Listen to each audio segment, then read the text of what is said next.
Possiamo cominciare?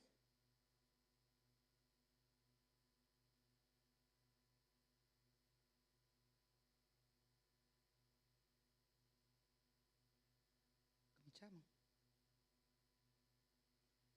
Bene.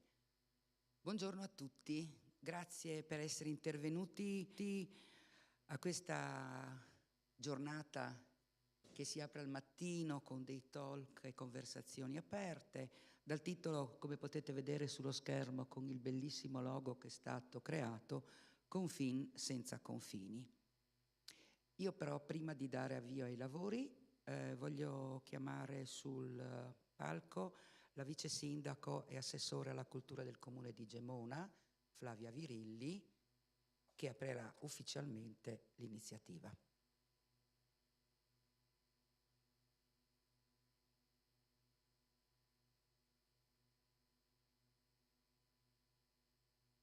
Grazie Loredana, grazie ai gentili ospiti. Abbiamo cominciato un po' forse troppo presto, ma volevamo dare spazio ai ragazzi dell'Isis Magrini Marchetti, che poi a un certo punto della mattinata ci devono lasciare e non potevamo andare oltre, insomma, il loro orario di rientro a scuola. Vi do il benvenuto ovviamente portandovi anche i saluti del nostro sindaco Roberto Reveland, che purtroppo è impegnato in una riunione importante, e anche dell'assessore regionale alle finanze Barbara Zilli, che ha avuto una convocazione urgente da parte della giunta e quindi anche lei voleva essere qui a salutarvi, ma mi ha appena scritto che purtroppo non ce la fa.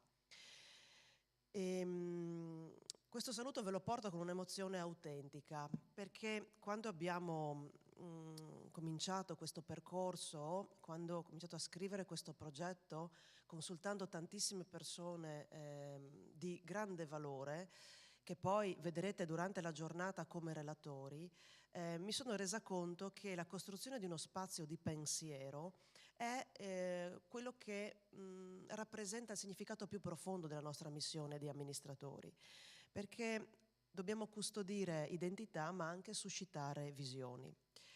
Desidero ringraziare la Regione Friuli Venezia Giulia, prima di tutto, per il sostegno e la fiducia. Se siamo qui oggi è perché abbiamo avuto un sostegno importante da parte loro, ma anche tutti i partner istituzionali, culturali e scientifici che hanno reso possibile questo progetto. L'Istituto Affari Internazionali, che tirerà le fila di questa mattinata di lavori, l'IMES, che chiuderà invece i lavori pomeridiani, l'Associazione Mitteleuropa.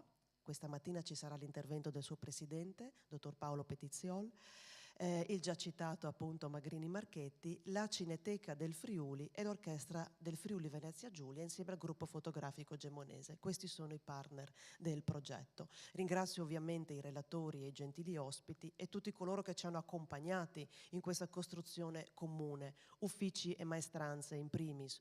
Un grazie particolare va al sindaco per la grande fiducia, va al dottor Santuz, che è qui, l'ingegner Santuz, che è qui in platea e che mi ha accompagnato per mano lungo tutto questo percorso, perché la declinazione, diciamo, energetica, fra virgolette, dell'edizione di Confin senza confini di quest'anno è ovviamente stata declinata anche molto grazie al suo supporto scientifico.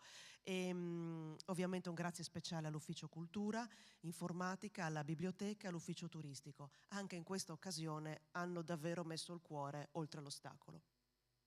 Oggi non siamo semplicemente raccolti attorno a un tavolo di discussione, ma possiamo dire attorno a una frontiera, un confine geografico, culturale, simbolico. E se questo luogo, Gemona, è stato un tempo teatro di fiorenti commerci, di passaggi, grazie a quel privilegio patriarcale che si chiamava Niederlech e che ne faceva uno snodo di traffici tra nord e l'est Europa, e appunto il territorio della penisola italica, oggi può tornare a esserlo sotto altre forme, non più carovane merci, ma pensieri, visioni, saperi.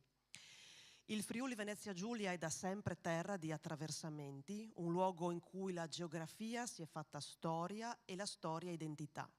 Qui il confine non è mai stato solo una linea tracciata, ma una soglia viva, dove si sono incrociati venti, genti, popoli, idee, una soglia a volte tragica, a volte generativa. Il progetto Confins senza confini, nel cui titolo ho voluto mantenere la parola friulana confins, confini, così evocativa e identitaria, nasce proprio da questo, dalla volontà di superare la logica del confine come trincea, come cesura, e abbracciare invece quella del confine come possibilità. Una possibilità di ascolto, di elaborazione e, perché no, anche di riscrittura del nostro tempo. Lo vedremo con i relatori sul palco questa mattina. Una mattinata che vuole essere un'apertura ampia, profonda, interrogativa, perché è rivolta soprattutto a voi ragazzi. E parleremo di paesaggio, di memoria, di radici, ma ogni parola che diremo sarà anche una premessa per ciò che verrà, perché ogni identità, per essere viva, deve farsi necessariamente domanda. E noi oggi ci chiediamo che ruolo possa e debba giocare il nostro territorio in Europa. Abbiamo qui anche il presidente della Casa per l'Europa, l'ho visto prima, Ivo Del Negro, e sono ragionamenti che spesso facciamo con le scuole ma non sono mai abbastanza, quindi ogni occasione è fondamentale per farli, perché questa Europa si sta riscrivendo e spesso lo sta facendo senza mappa. Vi auguro un buon ascolto, ma soprattutto un buon pensiero condiviso.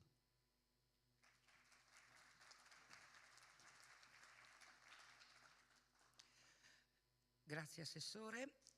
3, dicevo, sono i panel tematici che andremo ad affrontare stamattina. Il primo porta il titolo di Storia medievale e integrazione europea. È già sul palco e con un immenso piacere che abbiamo come ospite qui a Gemona la storica medievista già docente dell'Università di Trieste, Donata De Grassi, con un titolo di apertura rispetto al concetto proprio che esprimeva ora l'assessore, uno sguardo al passato per capire il presente, la regione adriatico-alpina nel Medioevo.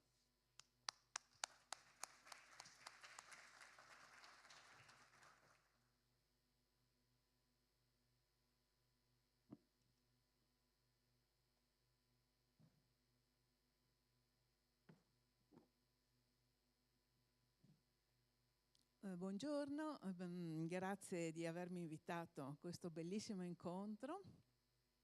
Mi fa veramente molto piacere tornare a Gemona, che è una città che amo moltissimo, e essere qui sul palco con Loredana Bortolotti, che è stata un preziosissimo ausilio nelle mie ricerche, e incontrare, diciamo, persone che forse non conosco e tanti giovani a cui è affidato il nostro futuro, perché diciamo siete voi la nostra speranza, il nostro futuro, di costruire qualcosa di valido, di importante, di bello.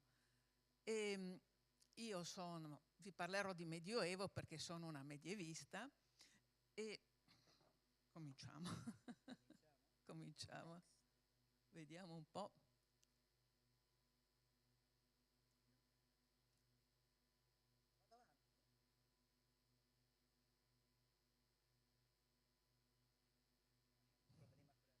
Sì.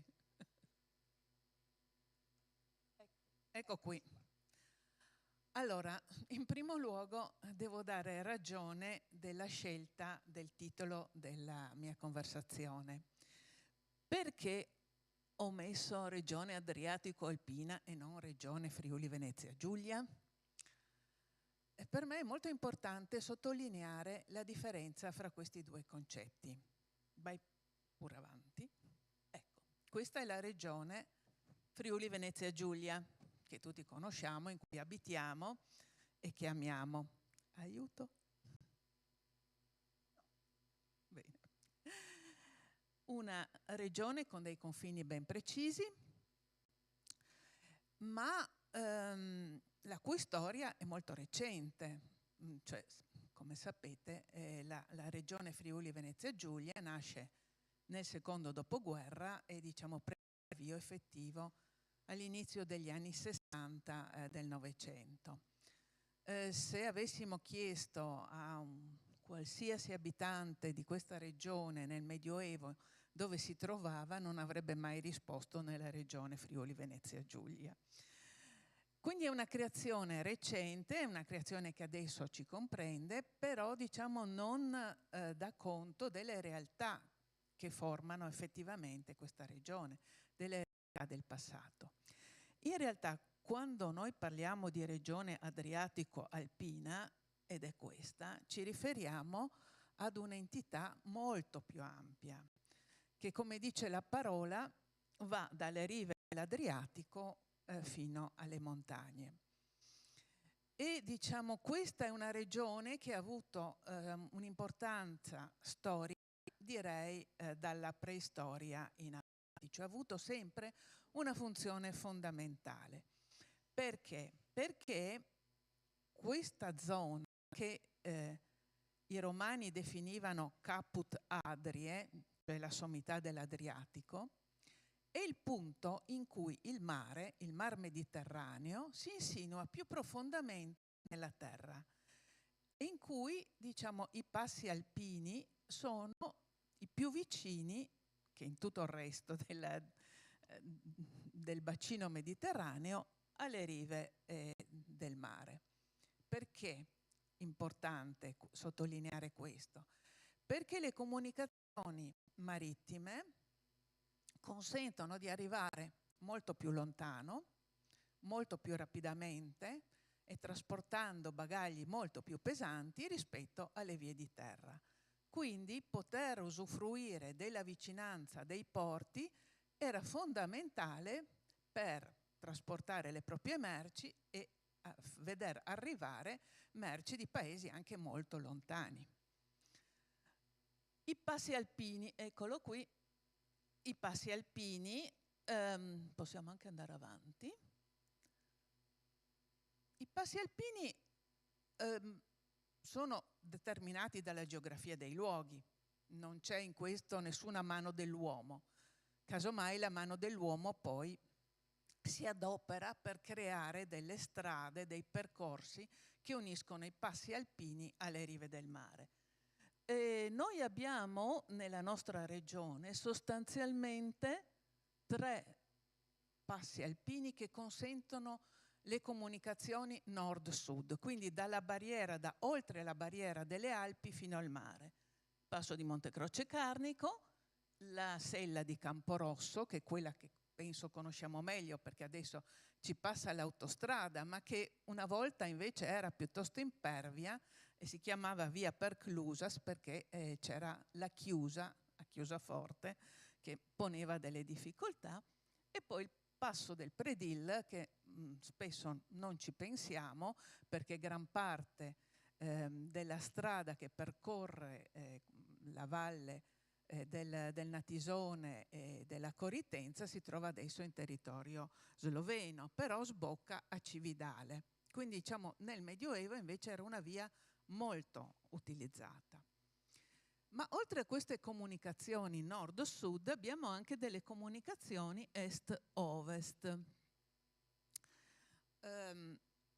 Non lo diciamo in tempi recenti, qui abbiamo una testimonianza di Paolo Diacono, un personaggio, un longobardo che si chiamava Warnefrit, che è vissuto all'epoca di Carlo Magno, e scrive: l'Italia tutta che verso mezzogiorno si stende è circondata dai flutti del mare Tirreno e Adriatico. A occidente e a settentrione è così chiusa dal giogo delle Alpi che non si può trovarvi un passaggio, se non per strette gole o attraverso le alte vette dei monti. Verso oriente, là dove si unisce la Pannonia, ha invece un valico assai largo e di agevolissimo transito. Quindi diciamo l'apertura verso oriente che è data dalla valle del Vipacco fino al punto in cui il Vipacco si getta nell'Isonzo. Questo passaggio ha avuto sempre un'importanza fondamentale. Fino a pochi decenni fa questa era conosciuta come la soglia di Gorizia. Aveva proprio un'importanza strategica perché qualunque esercito che arrivi da Oriente si trova a percorrere una valle molto ampia, non le strette passaggi per i dirupi dei monti, ma una valle ampia che quindi permette di dispiegare le truppe, di avere anche un rifornimento dal territorio. E se non viene fermata nel punto in cui il Vipacco si getta nell'Isonzo, può proseguire allegramente per tutta la Val Padana, quindi diciamo per tutta l'Italia. Ed è questo appunto, questa zona era considerata strategica anche dagli eserciti quando si fronteggiavano il blocco occidentale e il blocco orientale sovietico fino a pochissimi decenni fa. Ma come vedete la cosa ha, diciamo, un'ombra molto lunga nel passato. Quindi abbiamo già parlato di strade, di percorsi. Questa è, diciamo, la viabilità in epoca romana, scusate, in epoca medievale.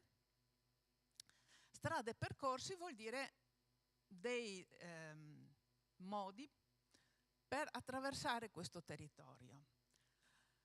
E che cosa muove le persone ad andare da una parte all'altra della catena alpina in questo caso e arrivare sulle coste del mare? Ma è sempre, diciamo, una situazione di disequilibrio. Cioè, per chi sta al di là delle Alpi, sa che può trovare da questo lato dei prodotti che dall'altra parte non ci sono. E viceversa, chi abita di qua dalle Alpi trova dei prodotti, delle merci oltralpe che non trova nella propria zona. E questo muove gli scambi. Merci che inizialmente erano soprattutto pelli, pellicce, cuoio, ma poi nel Medioevo, per l'appunto, con la scoperta dei siti minerari nell'area austriaca e germanica, diventarono minerali e metalli, di cui la zona al di qua delle Alpi era sostanzialmente priva. Quindi questo metteva in moto, questa situazione di differenti possibilità, metteva in moto tutti gli scambi. Naturalmente scambi fatti da uomini, quindi si portavano questi materiali, li si portavano, c'erano degli uomini che li portavano, accompagnati da carichi che a seconda del percorso utilizzavano mezzi diversi. Abbiamo già parlato delle barche, delle imbarcazioni per solcare il mare, quindi per percorrere lunghe distanze. Altre imbarcazioni potevano risalire i fiumi, ma non è tanto il caso del Friuli, perché la linea delle risorgive, come vedete, dove diciamo l'acqua comincia a diventare abbondante, è molto vicina alla linea di costa, quindi soltanto l'ultimo tratto del tagliamento. E poi carri su cui venivano caricate le merci, che percorrevano le strade di pianura, che erano molteplici, ma poi queste strade convogliavano verso alcuni punti fissi.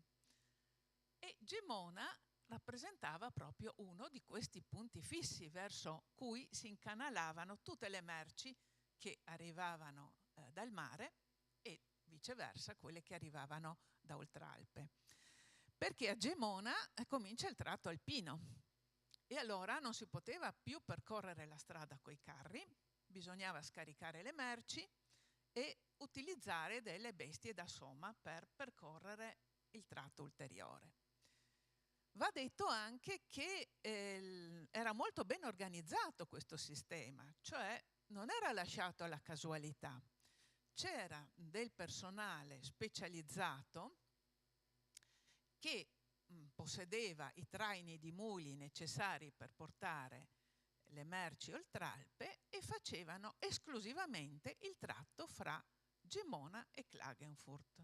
Quindi andavano avanti e indietro.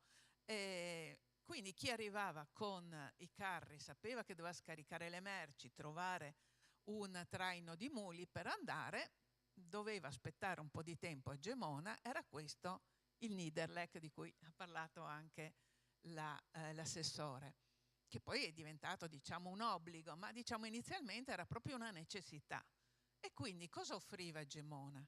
Gemona offriva anzitutto ristoro a chi arrivava, degli alberghi, degli alloggi per le persone, delle stalle per ospitare gli animali, cibo per gli uni e per gli altri.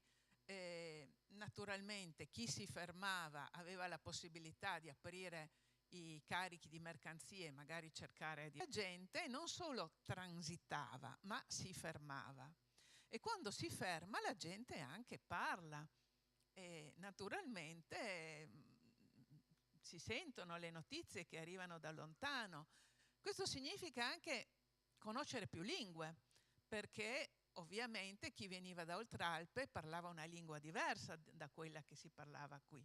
Quindi era necessario conoscere le lingue d'Oltralpe, in modo che si potesse colloquiare con queste persone. E questo direi che è ancora un elemento importantissimo per chi vive da queste parti, cioè per poter mettersi in contatto. Adesso il mondo ovviamente è molto più ampio di quella volta, ma la possibilità di comunicazione è legata proprio alla conoscenza delle lingue. Andiamo avanti e qua affrontiamo un altro problema, il problema dei confini. Cosa significa confine? Cosa significa frontiera?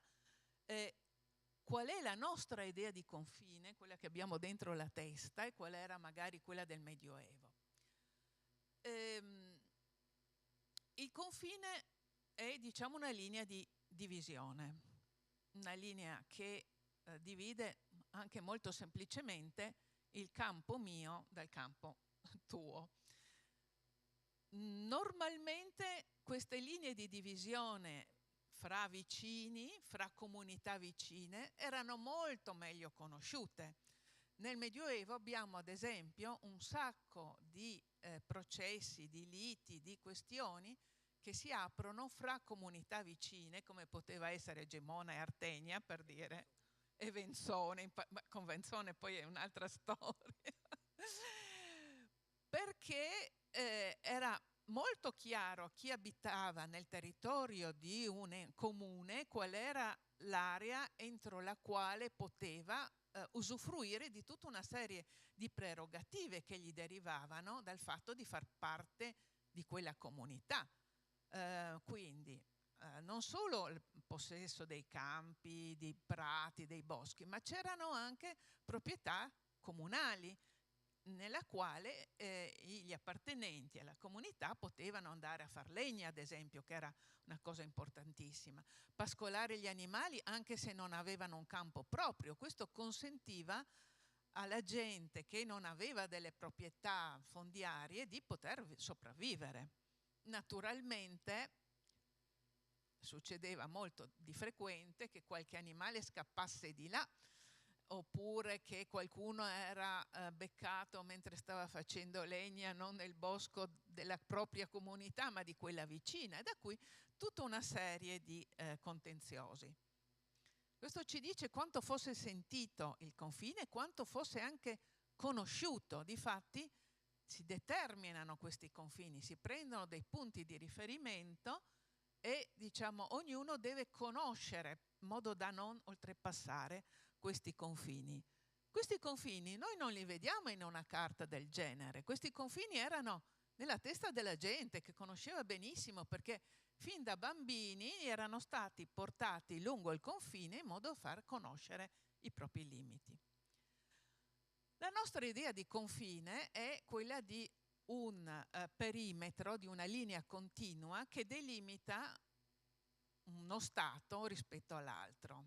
Entro quella linea, mi insegnavano a scuola quando ci andavo, vige, questa è stata una, per me soprattutto che sono vissuta sul confine, una conquista inestimabile.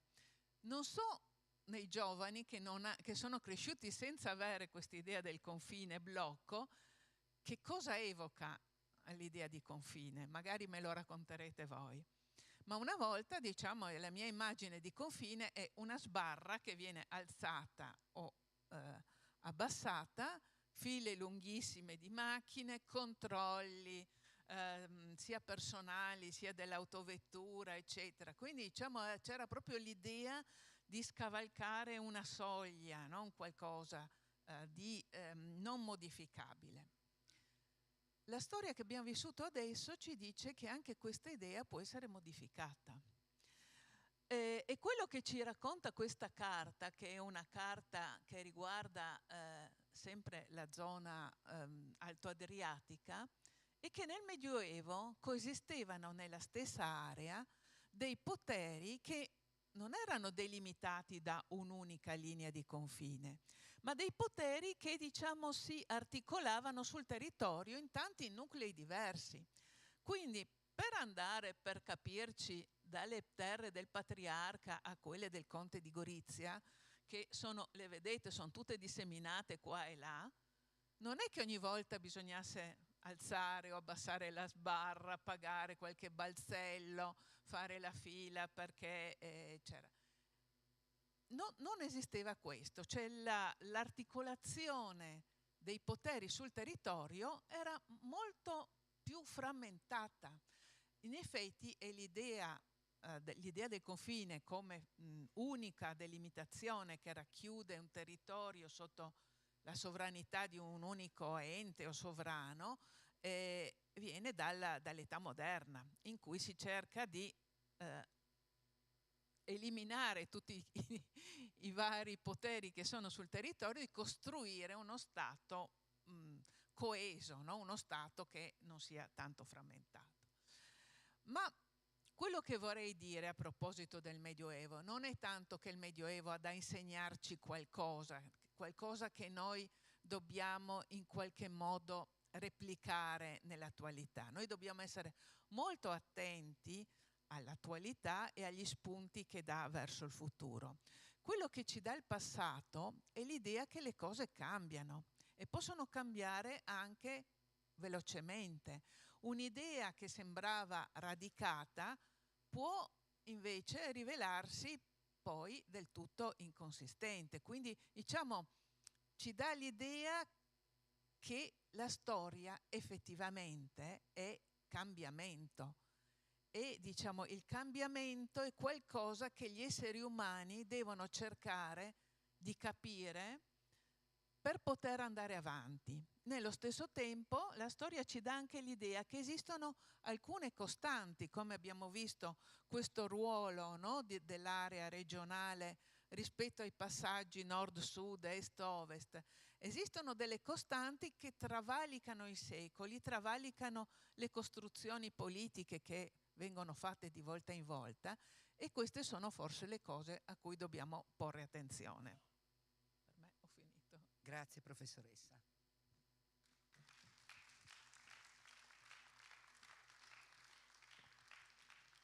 Illuminante, si sente? Sì? Illuminante lezione, ringrazio tantissimo Donata De Grassi per il suo intervento e ora credo che possiamo dare la parola a qualcuno dei ragazzi che magari rispetto alle tematiche affrontate dalla professoressa vuole fare qualche domanda. C'è qualcuno?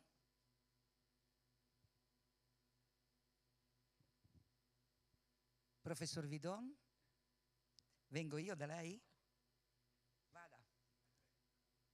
Dove?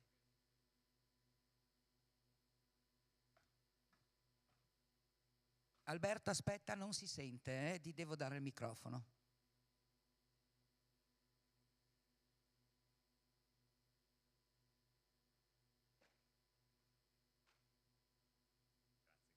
Intanto ringrazio la professoressa De Grassi perché ci ha illuminato con la sua competenza e sapienza un paesaggio storico straordinario. Beh, più che una domanda io volevo portare una piccola testimonianza perché prima la professoressa diceva mi piacerebbe interloquire con gli studenti, c'è un elemento di timidezza che, come dire, va sempre tenuto conto nel contesto così ampio e così importante. No, io volevo condividere un po' un'esperienza, perché prima è emerso la domanda che è stata posta, ma come reagiscono i giovani oggi, come pensano al confine i giovani oggi? porto l'esperienza che è freschissima. Noi qui abbiamo portato 3 classi che hanno condiviso l'attraversamento di quella regione adriatico-alpina. Siamo partiti da Gemona il 5 di maggio e siamo andati a Cracovia. Quindi abbiamo proprio letteralmente attraversato molte di quelle terre che sono state evocate nell'intervento della professoressa De Grassi. E premura nostra, di noi docenti, io e del professor Floramo, amico Angelo Floramo, è stata quella, partite al mattino, la prospettiva, studenti un po' assonnati, vabbè, da qui all'Austria è un passaggio semplice, consueto per chi abita in questa regione, ma poi dall'Austria siamo arrivati nella Repubblica Ceca, all'antica Boemia, allora lì il discorso già cambia. E poi siamo arrivati appunto in Polonia e a un certo punto nel passaggio proprio tra l'Austria e la Repubblica Ceca abbiamo voluto far notare ai ragazzi, in questo momento noi stiamo passando un confine di cui oggi si vedono delle tracce, degli edifici, non c'è più la sbarra che era stata prima evocata e in effetti per loro è un elemento, come dire, di totale novità. No? Il rendersi conto che c'erano questi elementi di barriera ed è importante per loro cogliere proprio il cambiamento, la trasformazione, il presente che tale non era nel passato e appunto un presente che può essere prospettiva per il futuro. Attraversare i territori senza aver attraversato più confini, io credo che sia un elemento estremamente importante e a livello di esperienza che loro possono aver condiviso e goduto penso che sia piuttosto importante. Per quello anche ci abbiamo tenuto a voler ascoltare e partecipare a questo tipo di proposta che ci è stata avanzata e di cui come Isis Magrini Marchetti ringraziamo evidentemente. Io non so se adesso qualche studente avevano bisogno di rompere un po' il ghiaccio. Grazie professor Vidon.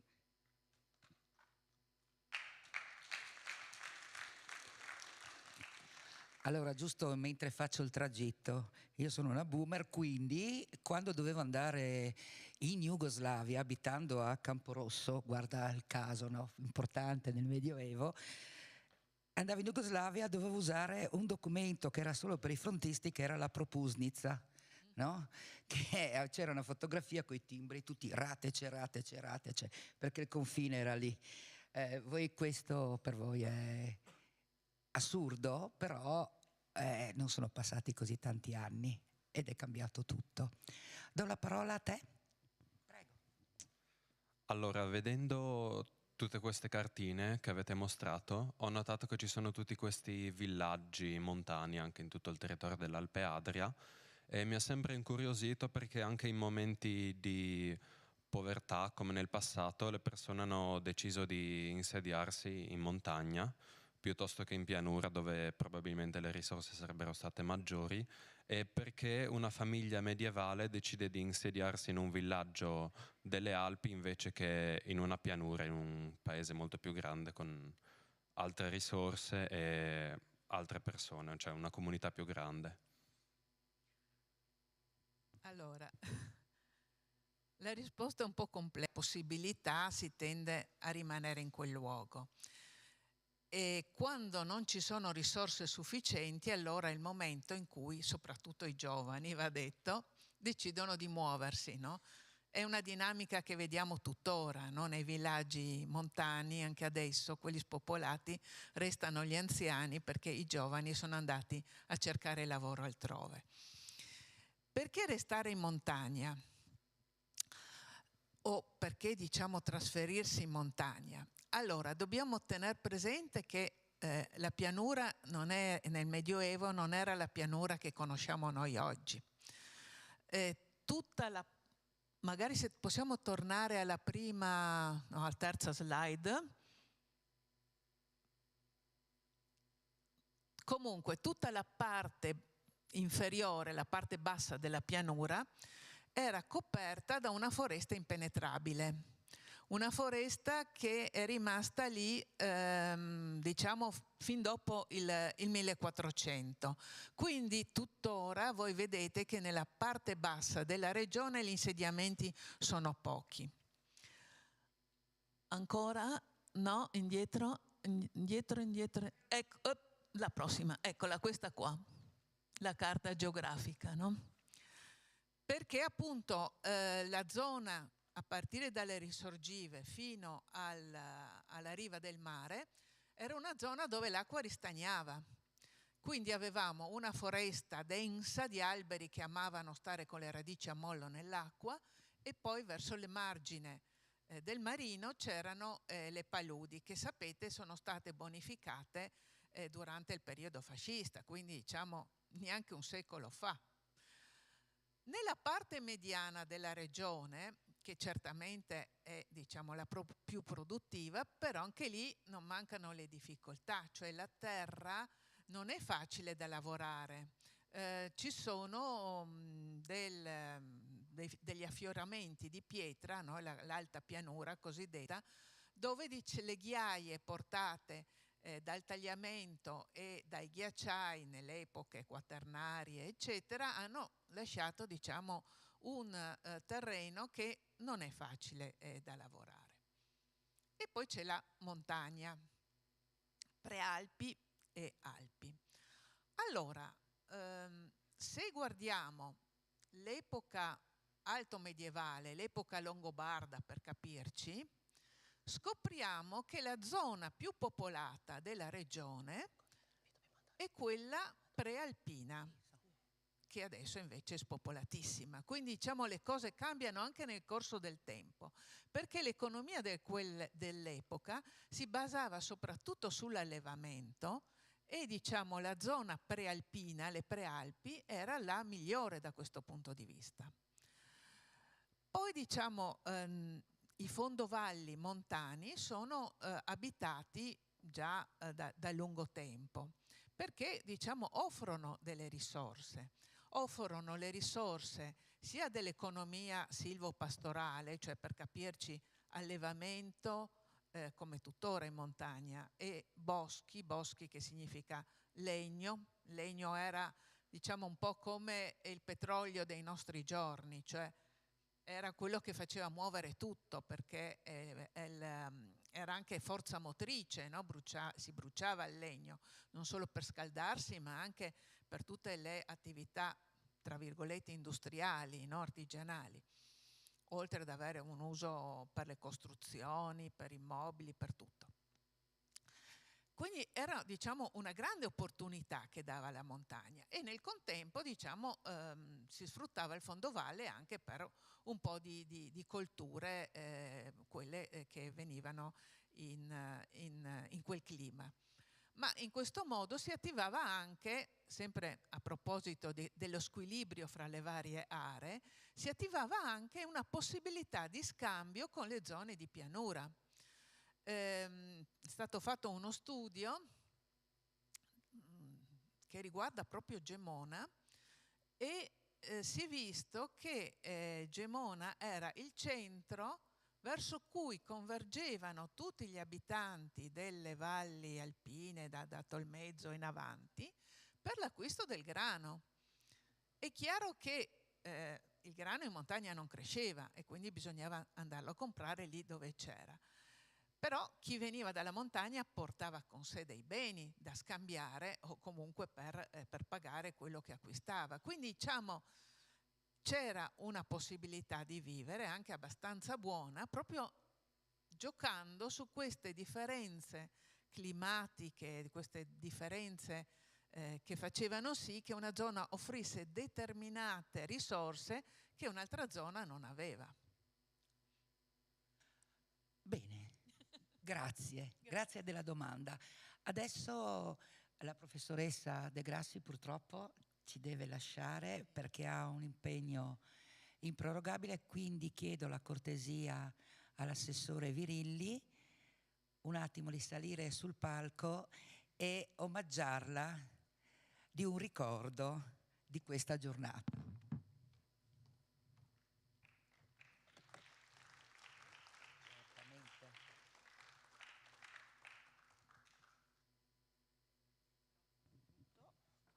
La facciamo corta perché lasciamo spazio ai ragazzi, e troverà la maglietta Quindi Questo oltre alla bellissimo borsa logo. con questo logo, e poi c'è un ricordo sempre con questo logo in plexiglass che può esporre sulla sua scrivania dove vuole. Ve lo mostriamo dopo però, perché altrimenti ci mettiamo troppo, e Grazie. alla fine invece chiameremo tutti sul palco i relatori e quindi lo distribuiremo poi, ma so che lei deve andare, quindi la salutiamo. Grazie. Grazie.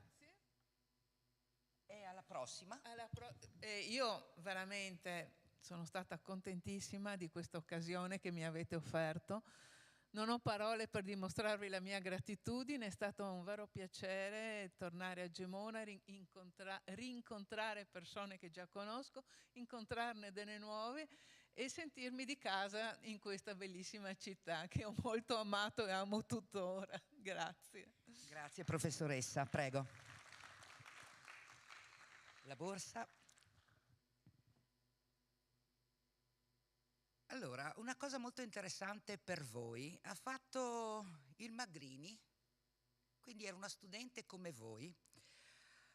Adesso apriamo un intervento dal titolo Diplomazia regionale e integrazione europea, il caso Alpe Adria, di Alessandro Ambrosino. Adesso è dottorando al Genève Graduate Institute in Svizzera.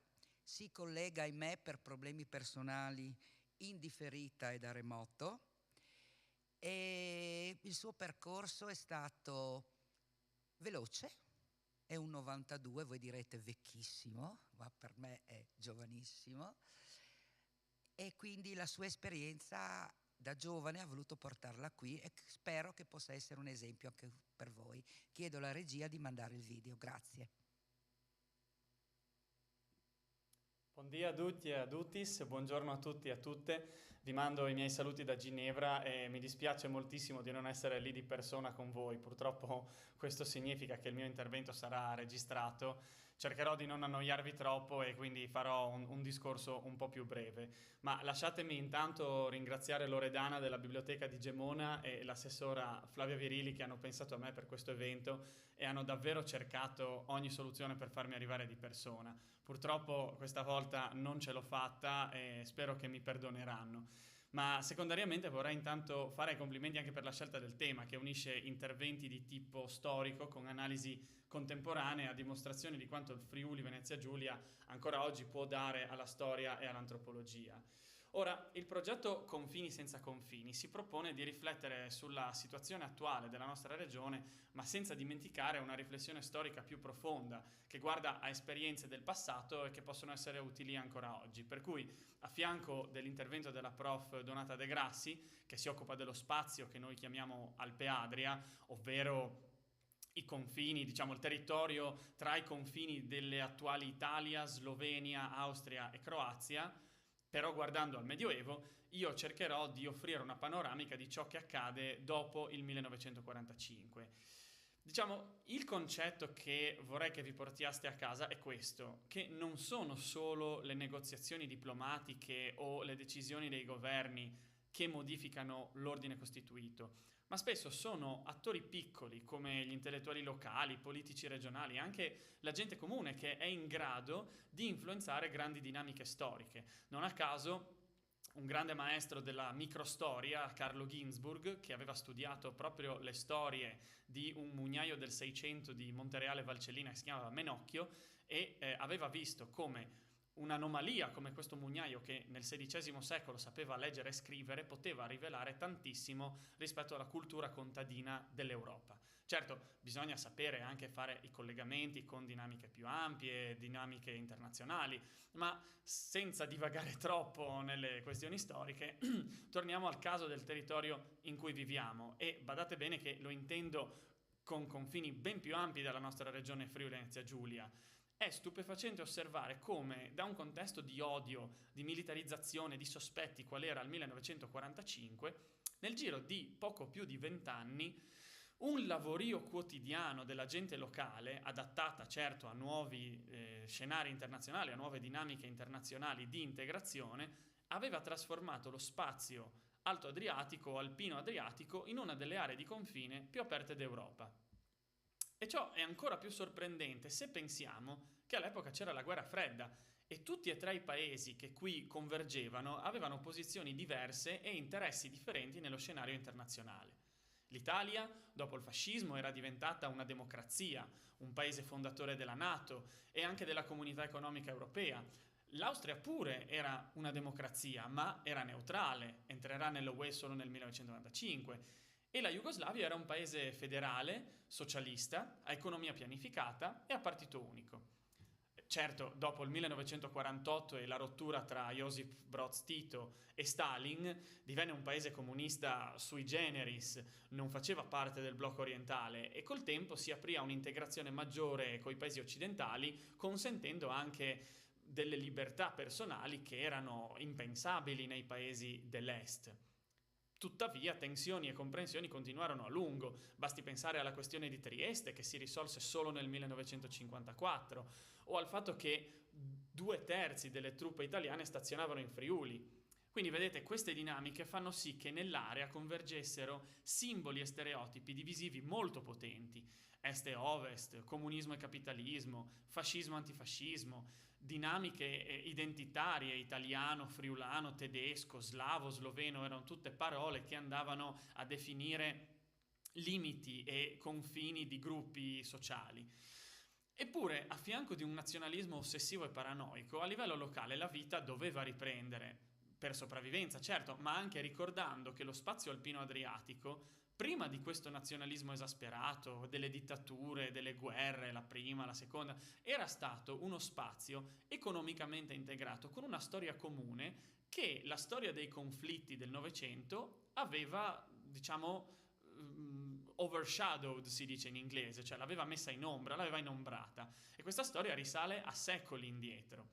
Quindi, per descrivere la prolifica stagione di scambi, cooperazione e dialogo che si sviluppò dopo il 1954 e soprattutto negli anni 60 ebbe il suo exploit più importante, venne inventato da parte di questi attori locali lo slogan Alpe Adria, che identificò da subito una diversa interpretazione dello spazio, non più un'area di guerra e disintegrazione, ma una regione transfrontaliera dove sviluppare iniziative di cooperazione, di collaborazione culturale, di pace e di sviluppo comune. Pensate che nel 1971, quando il termine Alpe Adria stava ormai entrando nell'immaginario del Friuli Venezia Giulia, ma anche in Slovenia e in Carinzia, in Svizzera, qui dove sono ora, si stava votando l'iniziativa Schwarzenbach, una legge per chiudere i confini e limitare al 10% gli stranieri sul territorio svizzero. Capite quindi la portata innovativa di questo progetto e di questo slogan? Mentre per un italiano andare in Svizzera negli anni 70 era complicato e, come sappiamo, poteva rischiare anche l'intolleranza e il razzismo, da Tarvisio a Muggia, ma anche dal lato carinziano, quindi verso Klagenfurt e verso Villacco, lo scambio era continuo. Non solo jugoslavi nei mercati a Ponte Rosso, a Trieste, a Gorizia o a Klagenfurt di nuovo, ma anche code di macchine italiane, di macchine austriache per andare in Jugoslavia, così come costanti incontri tra rappresentanti regionali, dirigenti di industria, direttori di camere di commercio, membri di associazioni sportive e culturali, lavoratori del servizio turistico. Più di qualcuno in questa stanza adesso avrà ricordi e memorie di quanto sto dicendo, ma per i più giovani consiglio comunque di fare una chiacchierata con i propri genitori e i nonni, perché sicuramente ci saranno storie originali dei viaggi in Jugoslavia, nonostante la percezione dal nostro lato fosse quella di un paese estraneo. Pochi anni dopo, peraltro, questa collaborazione sul piano culturale ed economico venne istituzionalizzata in una piattaforma unica nel suo genere, la Comunità di Lavoro Alpe Adria. Nel 1978 si trovarono a Venezia rappresentanti del Friuli Venezia Giulia, del Veneto, della Stiria, della Carinzia, della Slovenia, della Croazia e anche di altre regioni per formare un forum di dialogo, diciamo, interregionale, ma sarebbe quasi più da dire internazionale, o meglio, sarebbe da dire internazionale, ma in questo caso interregionale, attraverso il quale sviluppare progetti di cooperazione transfrontaliera in comune. Ad esempio ci furono le prime iniziative per la gestione in comune del Mar Adriatico, le prime pubblicazioni per salvaguardare il patrimonio dei borghi tipici. Ricordiamoci che il terremoto era appena successo e l'Alpe Adria si spese anche all'interno delle dinamiche culturali per la ricostruzione. Poi ad esempio vennero inventati i giochi della gioventù, vennero fatti progetti per le scuole, per il turismo. Addirittura nel 1986 una delegazione del Friuli Venezia Giulia con rappresentanti croati e sloveni andarono a Londra a proporre dei pacchetti turistici per visitare l'Alpe Adria come spazio in comune. E infine, nei primi anni 90, l'Alpe Adria fu uno dei luoghi dove si svolsero i dibattiti sull'indipendenza di Slovenia e Croazia, mentre il resto della federazione collassava tra violente guerre. Certo, queste erano dinamiche internazionali molto più ampie di Alpe Adria, ma questa sorta di micropolitica, microdiplomazia a livello regionale attirò anche l'attenzione degli stati nazionali e fu paradossalmente proprio attraverso la mediazione delle regioni che si arrivò a una soluzione di sintesi almeno per la Slovenia e per la Croazia. A quel punto però si era formata anche l'Unione Europea e l'Alpe Adria, che era nata come un ponte tra regioni dell'est e regioni dell'ovest, aveva un po' perso il suo obiettivo originale, venne diluita all'interno dei molteplici canali di finanziamento dei progetti di cooperazione transfrontaliera dell'Unione Europea che esistono ancora oggi. Il concetto però è resistito e resiste ancora oggi nella sua veste, diciamo, esperienziale. Pensiamo alla pista ciclabile, che credo molti di voi conoscano, o anche ad alcuni progetti turistici che ancora oggi ci parlano di questo territorio, diciamo, transnazionale. Ora, badate bene, anche per concludere, io non voglio dire con questo che il confine non ci fosse. Il confine c'era ed era anche ben sentito. La Jugoslavia, soprattutto per gli abitanti della Carinzia e del Friuli Venezia Giulia, rimaneva un mondo alieno, comunista e sconosciuto. Se poi ci spostiamo verso l'interno dell'Italia, sappiamo bene che era molto, cioè più ti sposti verso est, meno conoscenza si ha di queste dinamiche nel nostro paese. Ma il punto è che questa storia, queste dinamiche, questa tensione sublimata non è l'unica storia. Dietro a quel mondo di controlli, di confini, di dogane, di torve espressioni delle guardie confinarie, esisteva tutto un altro mondo di interazioni e di scambi ben precedente al 1989.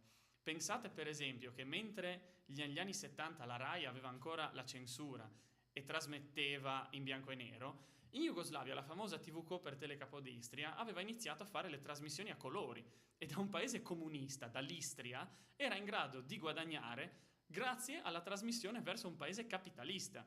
La maggioranza degli auditors del canale di Telecapodistria, della televisione di Telecapodistria, erano italiani e sono sicuro che se chiedete di Telecapodistria ai vostri genitori e ai vostri nonni avrete di sicuro memoria.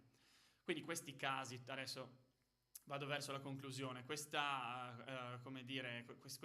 episodi, questi esempi che vi ho fatto aprono nuove prospettive sulla vita nel passato del nostro piccolo angolo a est del nord-est. Spingono a farci domande riguardo ai significati di est e di ovest durante la guerra fredda e ci permettono di riflettere criticamente sugli anni 90, quando nel fermento della caduta del muro di Berlino pensavamo tutti che ci stessimo dirigendo verso un mondo senza confini. Chi è nato all'inizio degli anni 90 se lo ricorderà, questa narrativa per cui finalmente con l'ingresso dei paesi dell'est nell'Unione Europea avremmo viaggiato, avremmo avuto esperienze senza dover mostrare né passaporti né documenti nella nuova Europa unita. Certo, questo è tutto vero, ma a distanza di 35 anni, con i conflitti in Ucraina, in Palestina, in Kashmir e chissà dove altro, è difficile condividere questo entusiasmo e soprattutto è chiaro che viviamo in un mondo dove i confini sono ancora una delle principali istituzioni umane che delimitano i gruppi e la mobilità. Ma non lasciamoci prendere neanche dallo sconforto, anzi io penso che guardare l'esperienza di Alpe Adria da un punto di vista storico può anzi essere forse fonte di ispirazione per nuove proposte di collaborazione oggi, così come perché ci insegna a mettere in discussione dei concetti che noi immaginiamo rigidi e definiti, come i regimi confinari di controllo, come l'idea di Stato-nazione, ma anche e soprattutto come le identità personali. E con questo io concludo e vorrei davvero di nuovo ringraziarvi per la pazienza di aver ascoltato questo video e anche per avermi invitato a questo bellissimo evento. Quindi non posso fare altro che augurarvi di una bella giornata, di continuare nelle vostre discussioni e se in qualche modo avrete voglia o occasione di parlare con me, insomma potete chiedere i miei contatti a Flavia o a Loredana e sono sicuro che avremo altre occasioni per discutere e per riflettere su quanto importante è questa riflessione storica al giorno d'oggi. Grazie ancora a tutti e buona giornata. Ciao.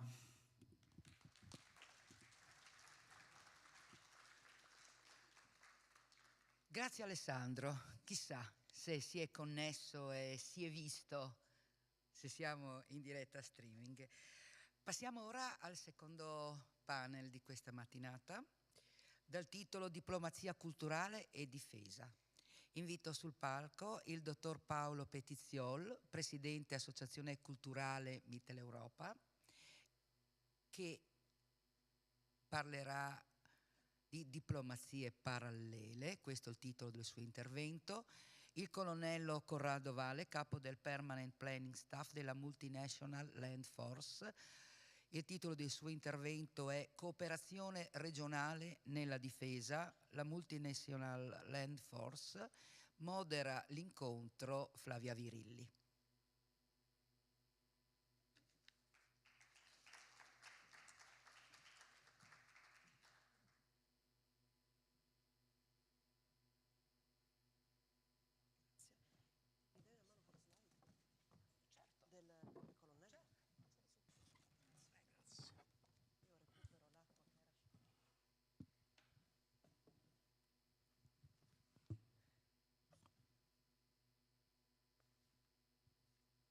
Sono già attivi? Perfetto.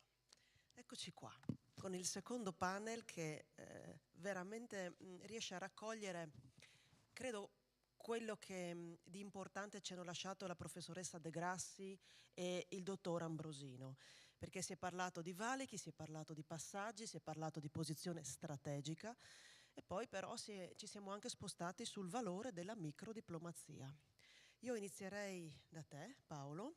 Lui è presidente dell'Associazione Mitteleuropa, un'associazione che fa moltissimo, ma è tanto altro, Paolo Petiziol, perché è presidente dell'orchestra, nostro partner anche di questo evento, dell'orchestra del Friuli Venezia Giulia, ma è console onorario, raccontaci tu, della Repubblica Ceca.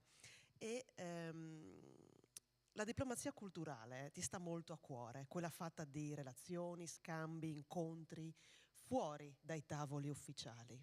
Sei un maestro, si può dire, in questo. Lo sappiamo anche per come gestisci meravigliosamente la nostra orchestra. E oggi questo atteggiamento sembra più attuale che mai, nonostante abbia percorso, come ci ricorda Ambrosino, anche momenti terribili in cui il confine sembrava una cesura invalicabile per molti.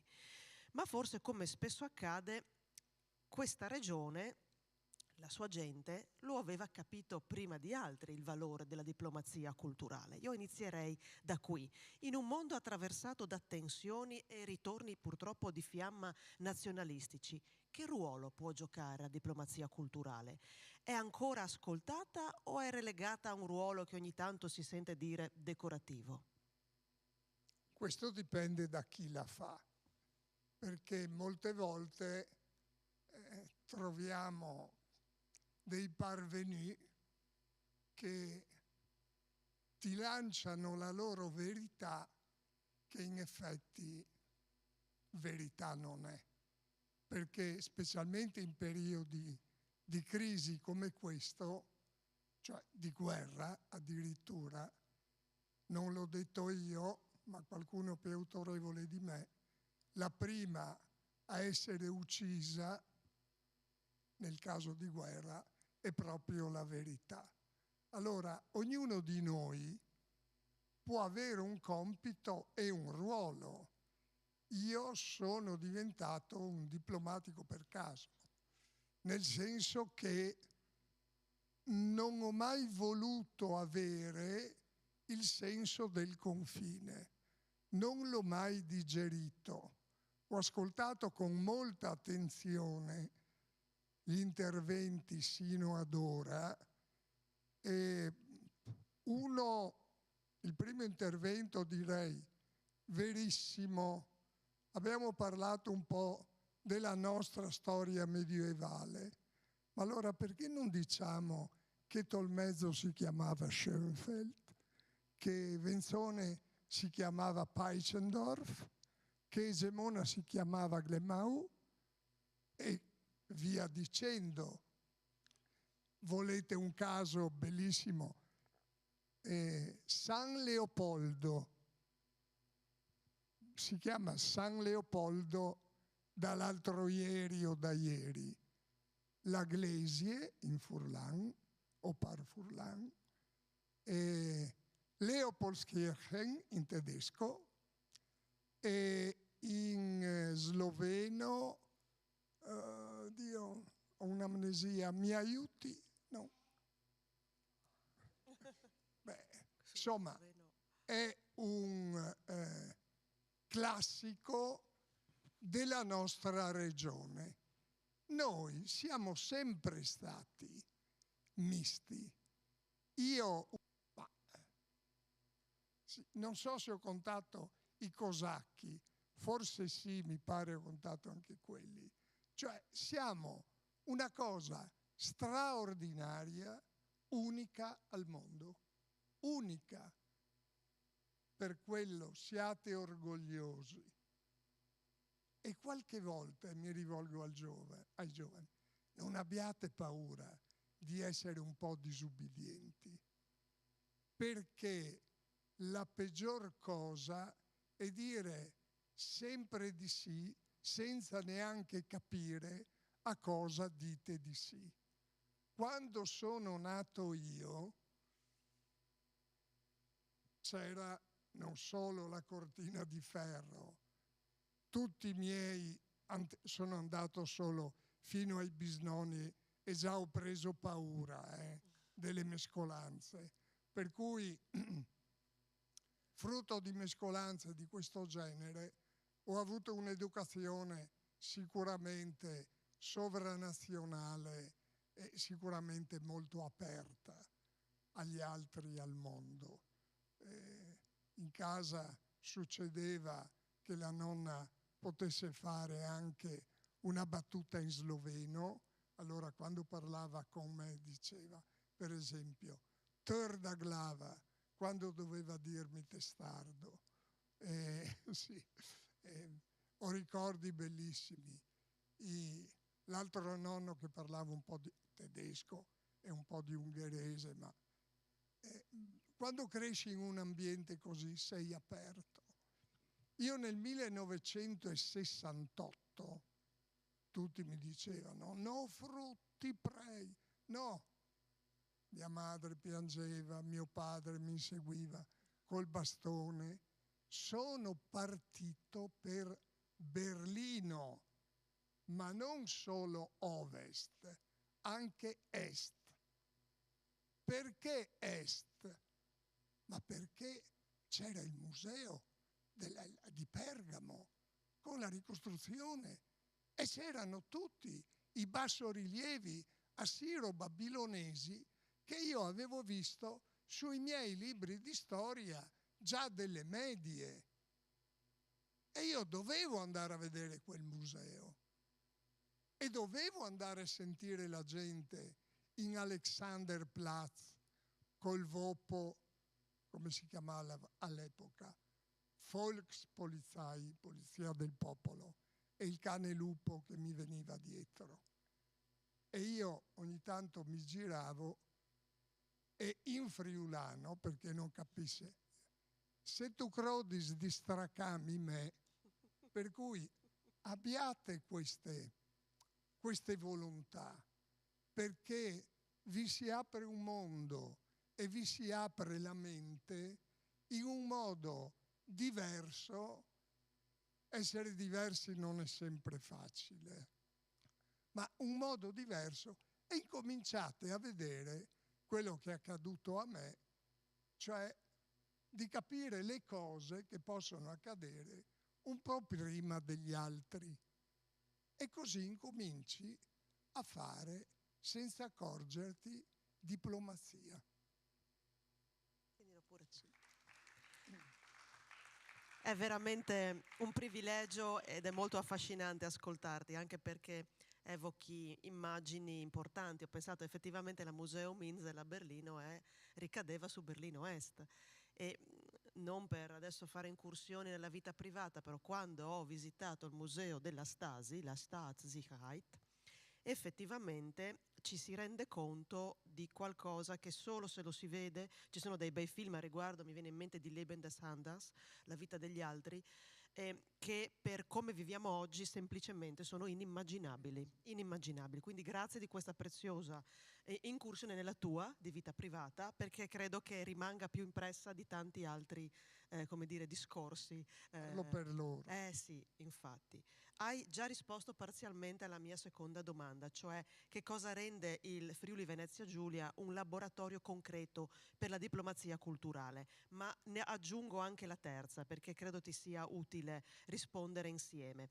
Quando parliamo di diplomazia culturale pensiamo a fondazioni, università, associazioni, istituzioni culturali, ma oggi se tu dovessi dare un tuo parere materiale, quanto contano davvero queste realtà, diciamo accanto ma anche contro a volte le diplomazie ufficiali?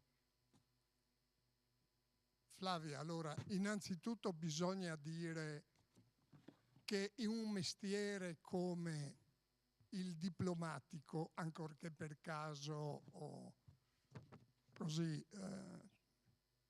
per piacere, però guardate che non è mai un piacere, è sempre qualcosa che ti rode e ti viene da dentro quando vedi cose che si possono fare e nessuno le fa. Ecco, questo è. Adesso io sono già andato fuori tema perché parlerei un'ora di tantissime altre ti cose. Lasciamo carta bianca perché è troppo bello ascoltarti. Veramente 2 notti fa, quindi non vado indietro adesso, di 20 anni, pensando all'incontro che ci sarebbe stato in Turchia il giorno dopo, io quella notte ho dormito poco. Mi sono girato e rigirato nel letto, quasi con incubi, perché ho detto: ma perché a Istanbul? Ma il luogo ideale, il vero posto che non è di nessuno perché è di tutti, per fare un incontro Putin, Trump sul problema ucraino, è la Basilica di Aquileia. Da lì è partita la cristianità verso tutto l'est d'Europa. E noi spesso ci dimentichiamo che la Russia è Europa, quantomeno fino agli Urali. E questo mi tormentava. Cosa posso fare per farlo capire a qualcuno che il luogo ideale è quello lì?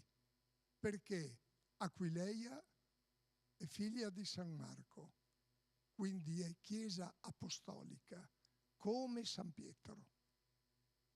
Venezia è figlia di Aquileia, che ha la bandiera col leone di San Marco.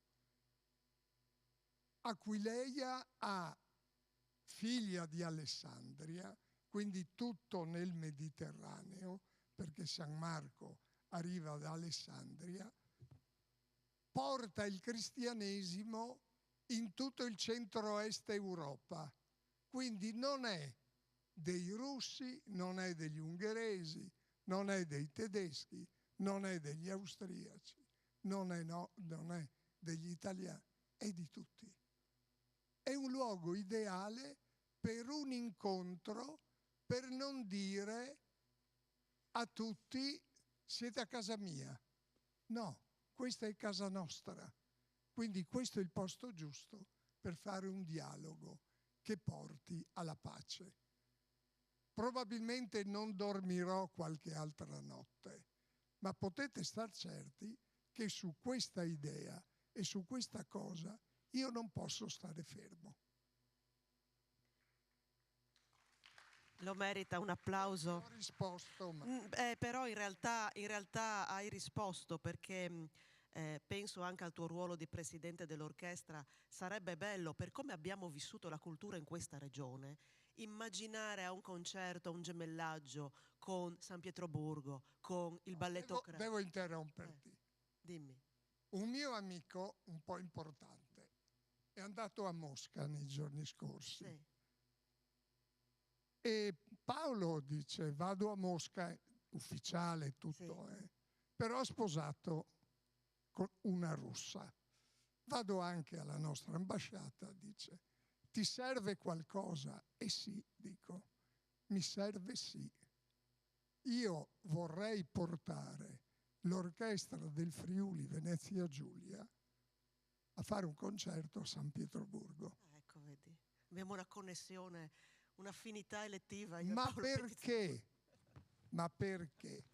Ma come dico perché? Tu ti ricordi, adesso scusate, è un parallelismo poco nobile, ma è per farmi capire fino in fondo. Ti ricordi di un certo Goebbels, ministro della propaganda del Terzo Reich, un genio della propaganda? Ha fatto un'orchestra in Germania che era eccezionale, tanto quanto, per dire, i Berliner Philharmoniker di oggi. Ci ha messo a capo uno che forse quelli con i capelli bianchi ricorderanno un po' di più di voi, che si chiamava Herbert von Karajan, e l'ha fatto girare il mondo per ringraziarsi le simpatie degli altri paesi con la musica. Ma diplomazia si può fare con tutto. Volete un esempio pesante? Quando io ho fondato con altri amici la Mittel Europa, ho cominciato ad avere delle relazioni internazionali.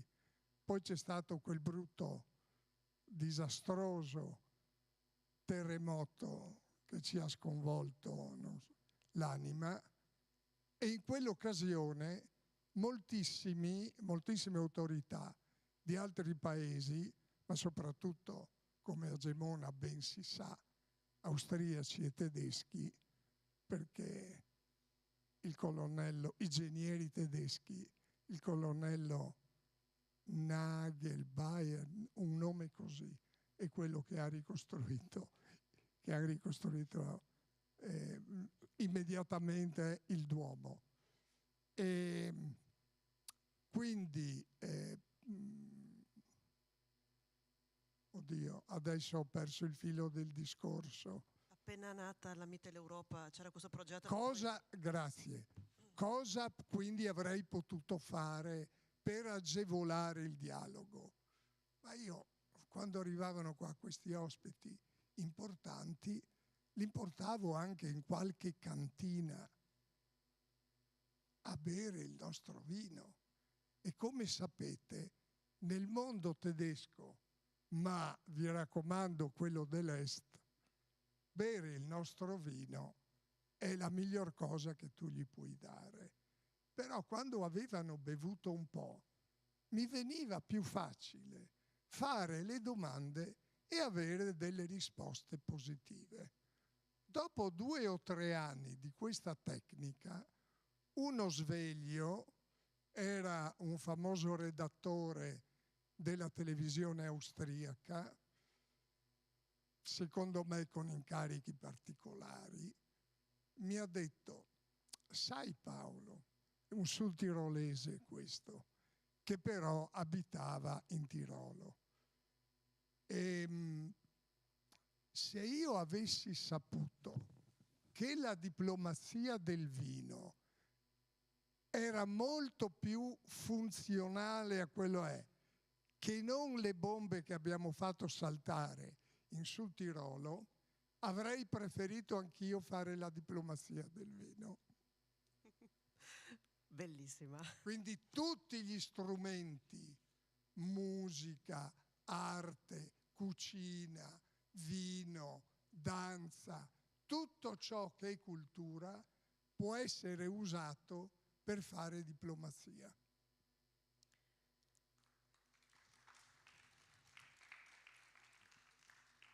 Grazie davvero, perché hai anticipato e risposto brillantemente e in maniera molto efficace alla domanda: dove finisce la parte estetica della diplomazia culturale e dove comincia la strategia. Direi che sei stato chiarissimo. E ho abbandonato un po' anch'io la traccia che mi ero fatta, che avevamo condiviso, perché gli spunti che ci stai dando sono importanti. E vivendo nel mondo culturale da molto, ma molto meno tempo di te, ma avendo il privilegio di condividere un percorso con te, devo dire che ha un che di traumatico comunque tutto questo, perché gli artisti, i musicisti, i danzatori, gli scrittori vivono in maniera tragica i momenti di guerra, perché non sono abituati alle cesure con i loro colleghi. È la storia di tutte le guerre e abbiamo letto pagine commoventi che hanno attraversato tutto il Novecento su questo argomento. Allora mi permetterei di chiederti di chiarire, di approfondire un aspetto che hai già accennato. Che significato ha parlare di Mitteleuropa ora che l'Europa orientale è purtroppo attraversata da questi blocchi, da queste guerre? Cioè, cosa intravedi? Ci hai fatto capire che hai qualcosa in mente. Ci racconti qualcosa di più? Si può? Si può in parte. L'Europa orientale, parlo della Slovacchia, dell'Ungheria, della Germania Est,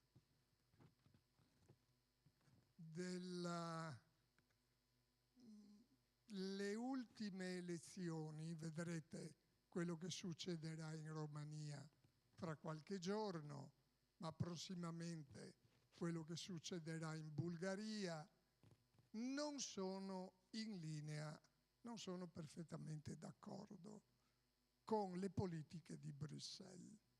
Quindi parlare di Mitteleuropa oggi ha più senso che non 40 anni fa, perché si sta alzando una linea di confine, che confine non è, però sulla visione d'Europa. Perché certamente l'Europa, ed è l'argomento del nostro convegno del prossimo mese, l'Europa che noi sogniamo e che è la medesima, almeno per quanto mi riguarda, di quella che sognava Schuman e De Gasperi e Adenauer, non è certamente quella di oggi. Questi paesi del centro-est Europa non amano più. Io la butto, quando sono state fatte le ultime elezioni ed è stata riconfermata la Ursula von der Leyen, che io non faccio un giudizio né politico né di bravura, ma di visione dei tempi. Ho detto, non so se arriva a fine legislatura, perché quello che sta bollendo in questo momento in Europa mi fa presagire cose che la maggior parte, mi rendo conto, non vedono. E qui è la visione.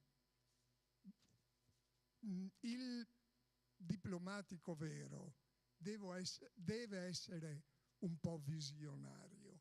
Visionario vuol dire avere la capacità di vedere un po' oltre, di vedere un po' prima degli altri, ma non troppo, perché altrimenti non si è creduti, no? Siamo Cassandre, non più.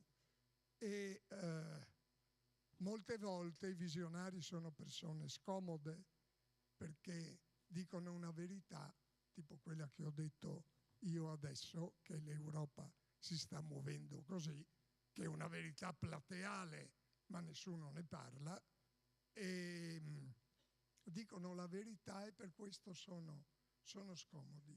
Altre volte, è capitato anche a me, sono derisi. Quando io negli anni 70 dicevo che la cortina di ferro sarebbe crollata, perché io avevo fatto tutte le mie analisi, volevano farmi il trattamento sanitario obbligatorio. Passavo per personaggio strano. Poi, quando è caduto, venivano tutti da me: come facevi a saperlo? Io sono rimasto allibito, no? Ma questo si è verificato purtroppo anche in altre occasioni della mia vita. Quindi bisogna essere visionari, ma dare le notizie con parsimonia, sicuramente non gettarle là al vento così, meditare parola per parola su quello che si dice. Quindi le due doti devono essere: 1, saper ascoltare; 2, saper tacere.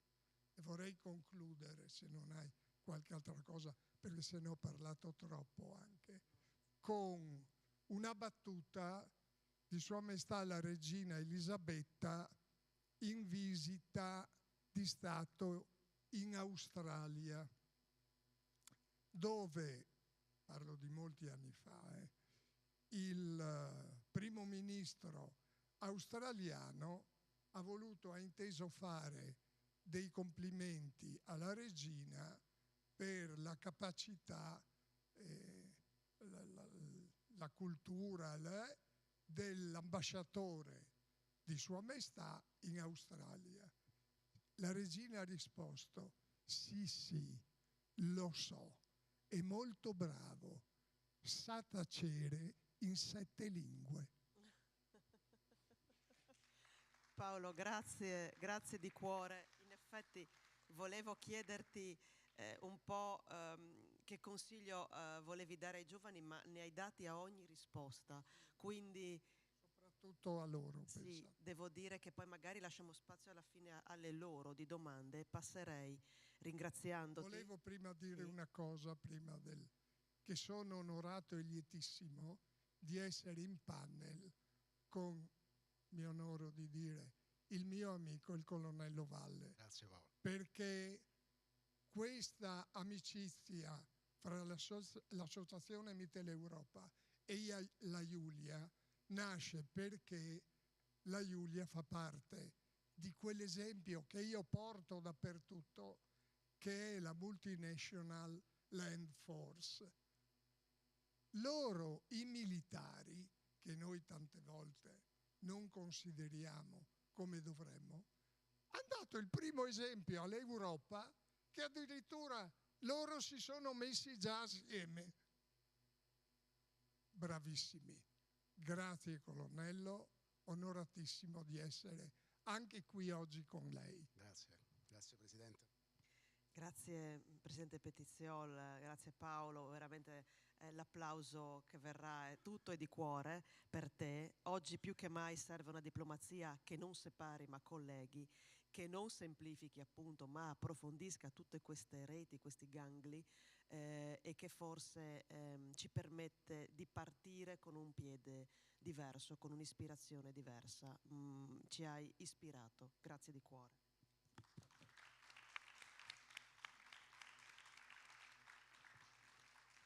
Allora vi lasciamo meditare su quanto ha detto il Presidente Petiziol, passiamo al colonnello Corrado Valle e poi alla fine vi lasciamo lo spazio per le domande.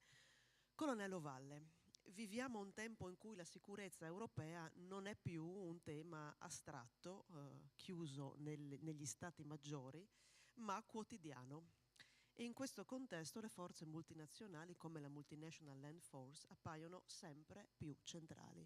Anche con lei partirei da questo presupposto. Cosa significa oggi concretamente cooperazione regionale nella difesa?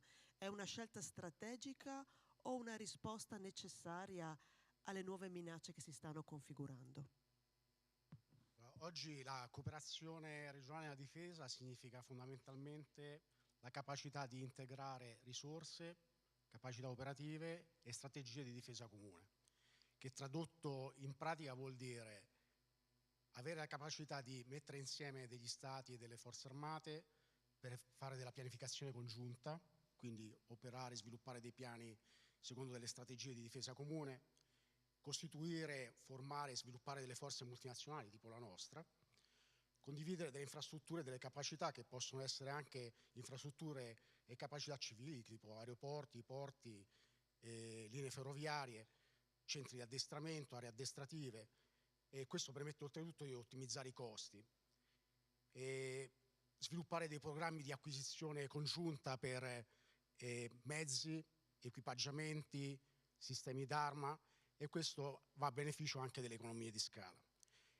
E in un passo ulteriore possiamo parlare anche di cooperazione industriale. Nei paesi che hanno la capacità di sviluppare e di avere una certa flessibilità industriale nella produzione di equipaggiamenti e mezzi, vi può essere anche una cooperazione industriale. L'esempio emblematico, ad esempio, possono essere gli F-35 o altri mezzi in cui alcune componenti sono sviluppate e prodotte in parti e in paesi ben distinti. L'Italia, ad esempio, coopera in diversi progetti di sviluppo per piattaforme operative. Poi, se è una necessità o è una strategia, sicuramente entrambe. Cioè la strategia viene prima della necessità. Una coalizione, una organizzazione o altrimenti un sistema di cooperazione e di difesa deve avere una strategia. La strategia riesce a vedere un po' le minacce anche con un certo anticipo. La strategia consente di organizzarsi per tempo ed essere pronti ad affrontare le future minacce. Quindi sicuramente le aree o i paesi che hanno una buona visione del futuro e riescono a anticipare quelle che possono essere le crisi future, sviluppano strategie in anticipo. Altrimenti bisogna ricorrere e reagire alle necessità, che le necessità vuol dire che effettivamente si vede una minaccia vicina che può interessarci, ormai oltretutto è pluridimensionale, perché un tempo si pensava soltanto agli eserciti che invadevano i territori, adesso dobbiamo essere anche pronti a scongiurare e contrastare attacchi informatici e anche di altro tipo. E quindi entrambe, direi che sia la strategia che il saper reagire alle necessità, alle necessità indotte dalle nuove minacce sono capacità che gli Stati devono avere. È importante che parte delle informazioni siano condivise, saper sviluppare delle risposte coordinate in maniera tale che se si vogliono assemblare delle forze multinazionali siano già predisposte, ci sia una catena di comando, e poi avere delle risorse comuni. Questo è fondamentale perché al giorno d'oggi, se non c'è la cooperazione regionale anche nel campo della difesa e della sicurezza, nessuno Stato è in grado da solo, anche le superpotenze, di poter fronteggiare una crisi. Questo vale per tutti perché comunque le risorse che vengono richieste sono immani e nessuno da solo può farcela. E qui si va un po' anche a quello che è il nostro motto, che è insieme più forti. Ecco, magari chiariamo com'è nata, chi sono i paesi coinvolti, quali sono i paesi coinvolti e in cosa si distingue da altri strumenti NATO o dell'Unione Europea, questa Multinational Land Force. Allora, la Multinational Land Force nasce alla fine degli anni 90, che è stato un periodo, diciamo, abbastanza instabile, tumultuoso, che ha visto la caduta del muro di Berlino alla fine degli anni 80, poi la dissoluzione della Jugoslavia e il termine della crisi dei Balcani, stiamo parlando proprio veramente alla fine degli anni 90. In quel contesto l'Ungheria, l'Italia e la Slovenia nel 1997 sviluppano una cooperazione trilaterale all'interno del vasto ambito della Central European Initiative, che è un forum. È un forum in cui i rappresentanti degli stati e dei governi si riunivano proprio per discutere sulle strategie di sicurezza in Europa, anche memori e vista l'esperienza della crisi balcanica. Da lì nasce l'idea, siccome vista la contiguità territoriale e le similitudini che ci sono con i differenti stati e la minaccia comunque allora era la possibile recrudescenza di un conflitto dei Balcani, di costituire una forza multinazionale. Nel 1997 l'Italia, la Slovenia e l'Ungheria concordano un'iniziativa che poi viene messa in pratica nel 1998. Qui abbiamo alcune immagini di repertorio che riguardano l'attivazione, la costituzione e attivazione del comando che avvenne a Udine nel 2001 e per la prima volta nel nostro comando iniziarono a prestare servizio con continuità e con quotidianità ufficiali e sottufficiali sloveni e ungheresi. L'Italia, la Brigata Julia è la framework unit, che vuol dire che è l'unità guida, l'Italia è la lead nation di questa forza, e poi la Multinational Land Force in parte ha agito anche come facilitatore per l'ingresso dell'Ungheria della NATO, e poi nel 2004 sia la Slovenia che l'Ungheria hanno anche aderito all'Unione Europea e anche la Slovenia alla NATO. La grossa sfida iniziale è stata, perché parliamo di altri tempi, cioè tutto un altro mondo che voi più giovani non conoscete, comunque prima giustamente è stato rammentato, in cui i confini erano da poco superati, non era così facile comunicare perché non c'era una diffusione così ampia di internet e di tutte le piattaforme e applicazioni che adesso sono disponibili, quindi il tutto si legava soprattutto alle relazioni personali e al poter condividere informazioni in maniera proprio punto a punto. Quando sono arrivati i primi ufficiali e sottufficiali c'era anche un problema di procedure, perché avevamo paesi che appartenevano alla NATO, paesi che non appartenevano a nessuna organizzazione, che erano in procinto di aderirne, però non avevano gli stessi standard, e questo è stato un grosso sforzo, perché abbiamo dovuto sviluppare insieme delle procedure comuni per poter lavorare. Nel 2002 l'Austria e la Croazia decidono di far parte come paesi osservatori. Qui potete vedere la cartina, che è la situazione anche che è attuale. I paesi osservatori fanno parte della Multinational Land Force, e l'unica differenza rispetto ai paesi membri è che non hanno potere decisionale, ovvero possono partecipare insieme a Italia, Slovenia e Ungheria a esercitazioni e operazioni, però le linee guida, le decisioni su come impiegare la forza risiedono soltanto ai paesi membri fondatori. Comunque l'Austria e la Croazia hanno partecipato in operazioni insieme a noi, ad esempio in una delle nostre missioni in Libano. E nel quadro della crescente collaborazione con gli stati vicini e contigui c'è stata poi un'ulteriore iniziativa che è stata sviluppata nel 2012 ed è la Defense Cooperation Initiative. Qui potete vedere qualche immagine di repertorio. E nel 2012 presso la sede di Udine i capi di Stato Maggiore della Difesa di Austria, Croazia, Italia, Slovenia, Ungheria firmano l'accordo, e questo, diciamo, è il livello strategico militare. La Defense Cooperation Initiative è un forum, anche questo un board, dove si cercano delle strategie comuni anche nello sviluppo oltre non soltanto delle forze e dell'addestramento, ma anche di equipaggiamenti e dell'industria militare. L'interesse per la Defense Cooperation Initiative è oltretutto aumentato nel tempo. La Multinational Land Force serve da gruppo di supporto per le attività pratiche sul terreno. Noi siamo il layer tattico, quindi sono quelli che organizzano le attività con le truppe, e ultimamente hanno aderito anche la Macedonia del Nord, il Montenegro e l'Albania.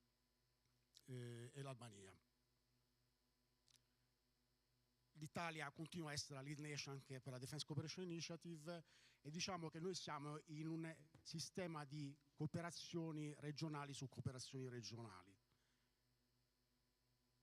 Se vediamo la prossima, no, non questa, un po' avanti ancora, ecco. E quello che un po' dicevo prima, questa immagine può sembrare un po' complessa, però alla fine sono delle organizzazioni che interagiscono. Fondamentalmente che cosa distingue i paesi uno dall'altro? Si appartengono o alla NATO o all'Unione Europea, perché ormai tutti appartengono alla NATO e all'Unione Europea, però nello stesso ambito possono far parte ovviamente dell'MLF come paesi membri, come paesi osservatori. Se andiamo avanti,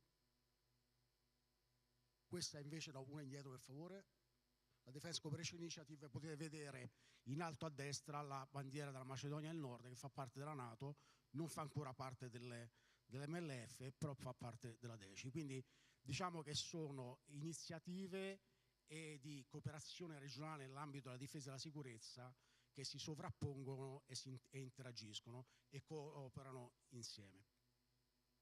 Grazie, devo dire che è stato chiarito bene come l'addestramento, l'interoperabilità si incardinino poi nel ruolo che ha la brigata, che incide su una regione come la nostra, e quindi ha accorpato, diciamo, un po' delle domande che mi sorgevano e che pensavo di rivolgerle proprio per chiarire questo ruolo dell'MLF ai ragazzi.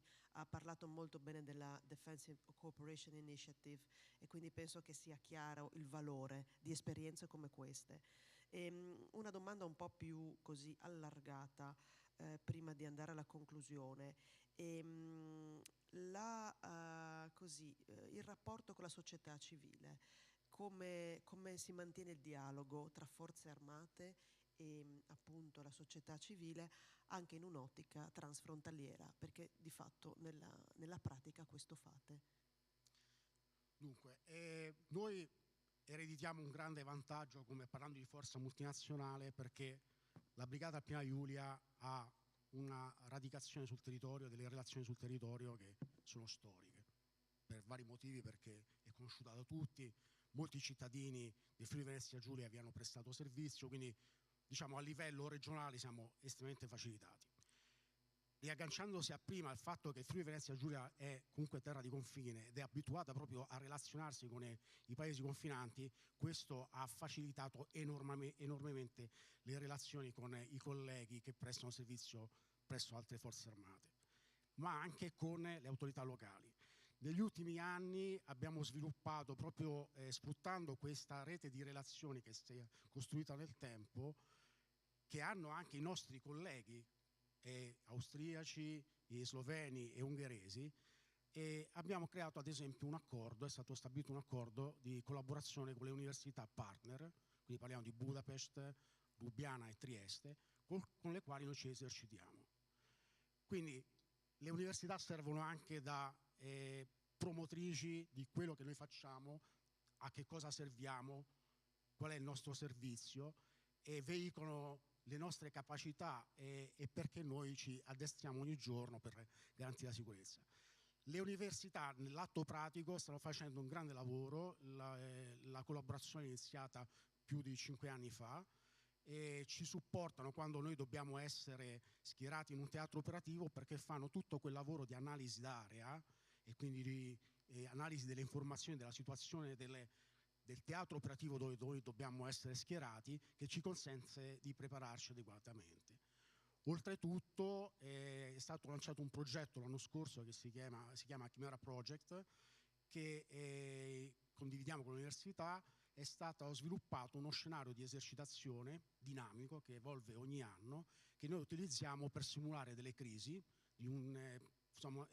Sommariamente è un conflitto tra 3 stati immaginari che viene gestito dalle università con tutti i risvolti politici, economici e sociali, e noi traduciamo poi a livello tattico con delle attività che svolgiamo con le nostre unità per prepararci per le prossime missioni. Qua vedete alcune immagini di repertorio. Gli studenti hanno un ruolo attivo, fanno parte della direzione di esercitazione, sono gli attori che poi gestiscono questi stati fittizi che si fronteggiano uno con l'altro.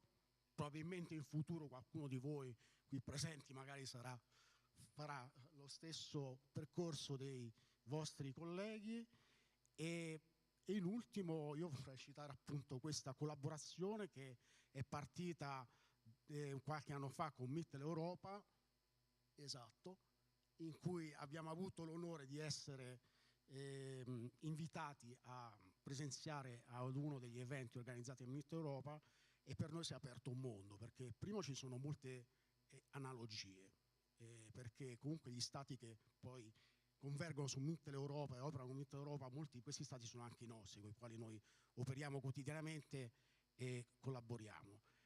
E poi perché abbiamo conosciuto il mondo della diplomazia, che per noi militari è conosciuto ma in maniera marginale, fa parte del nostro background, della nostra formazione, però avere la possibilità di interfacciarsi proprio e di relazionarsi personalmente con il personale di Mitteleuropa, con i diplomatici, è stata veramente una grande esperienza e un grosso accrescimento anche per noi.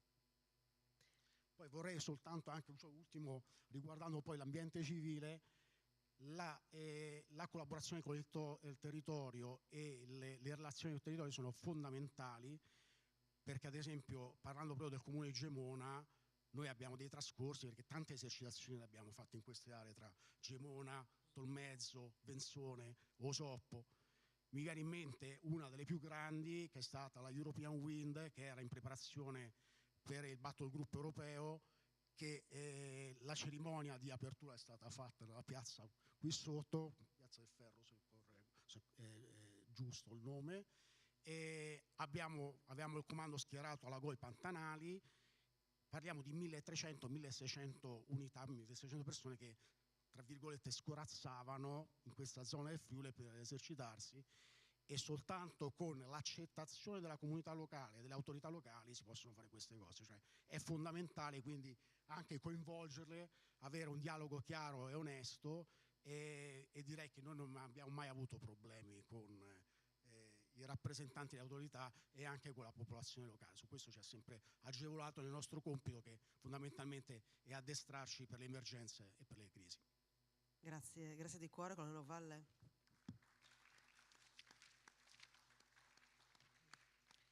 La sicurezza oggi si costruisce con alleanze credibili e direi anche con coordinamento appunto e presenza, e in questo il vostro lavoro ne è un esempio più che concreto. Adesso io lascerei spazio a un paio di domande dei ragazzi e magari così potete anche voi volgere alle considerazioni finali che magari volete ancora regalarci. Mi sono dimenticato Seifnitz. Bravo, Jabnitz, Seifnitz, Camporosso. Esatto. Perfetto. E io ho guardato su internet, visto che abbiamo questa io vorrei organizzare una gita con voi. Che dite? Sveta Leopold. Andiamo tutti in gita sui luoghi della memoria del confine. Mi piacerebbe tantissimo. Vediamo se c'è qualcuno che ha qualcosa da chiedere al dottor Petiziol o al colonnello Valle. Bene.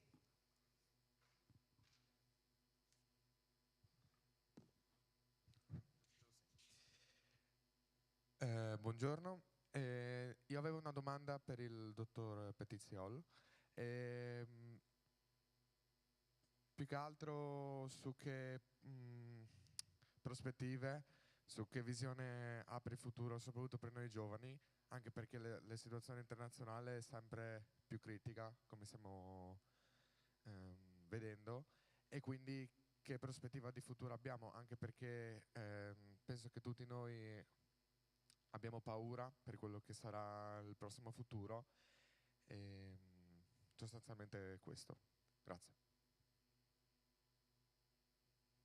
Ma non è una domanda facile, però c'è qui mia moglie che mi è buona testimone. Io posso dirvi una cosa: tutto quello che ho cercato di fare nella vita ho sempre avuto presente un obiettivo.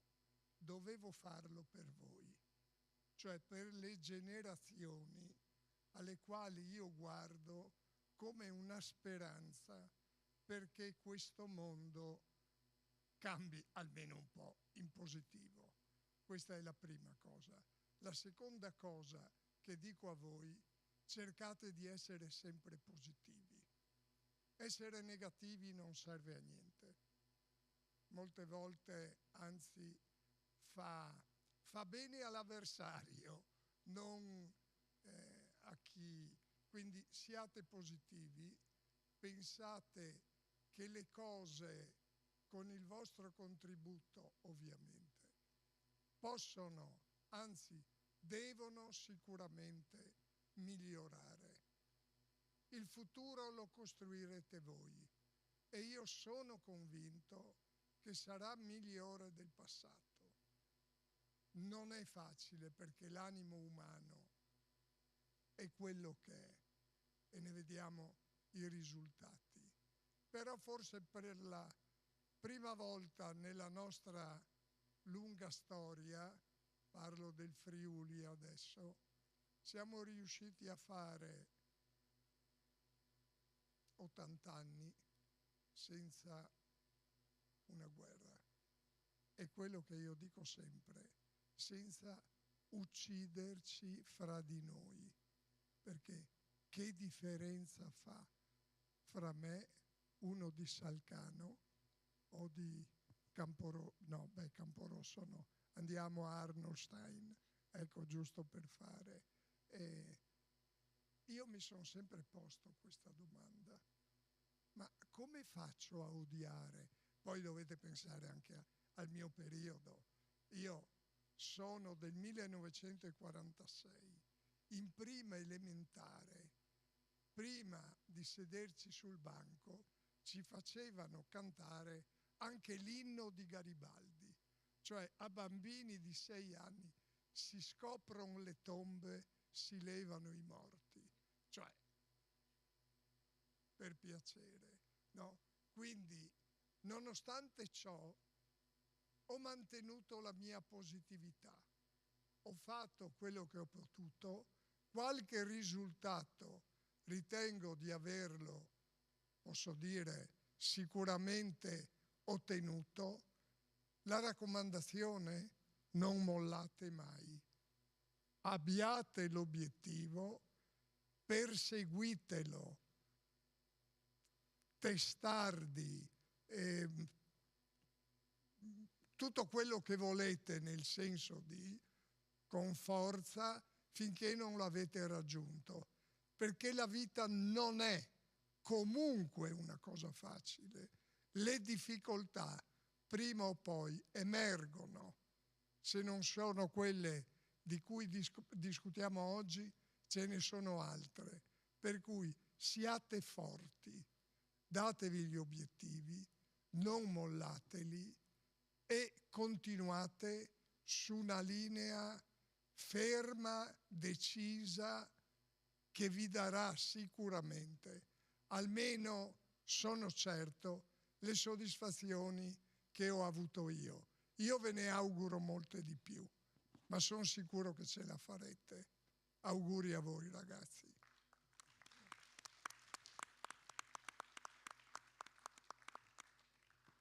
Adesso non so se c'è qualche domanda per il colonnello Valle. C'è qualcuno? Eccoci qua. Fate arrivare voi, per cortesia. Ecco, vorrei fare la domanda di quanto siamo lontani all'esercito comune europeo. È una bella domanda, però... Domanda facile, sì. No? Allora, innanzitutto noi siamo il livello tattico, cioè la brigata è un'unità tattica, poi ha tutta una organizzazione di comando e controllo gerarchica. Noi siamo praticamente l'unità che svolge delle azioni sul terreno. Queste sono delle decisioni politiche. Allora, in realtà esiste un'organizzazione militare nell'Unione Europea, però l'esercito europeo è tutta un'altra cosa.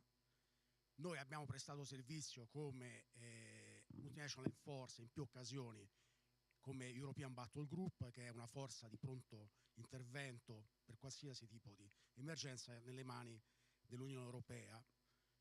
Però quello di cui lei parla è tutt'altra cosa e non è, diciamo, nell'alveo dei militari. Queste sono decisioni che riguardano la politica internazionale e i governi degli stati, se vogliono attuarle e in che maniera. Però è una domanda che molti si pongono. Ci sono altri interventi? Sì? C'è ancora un ragazzo?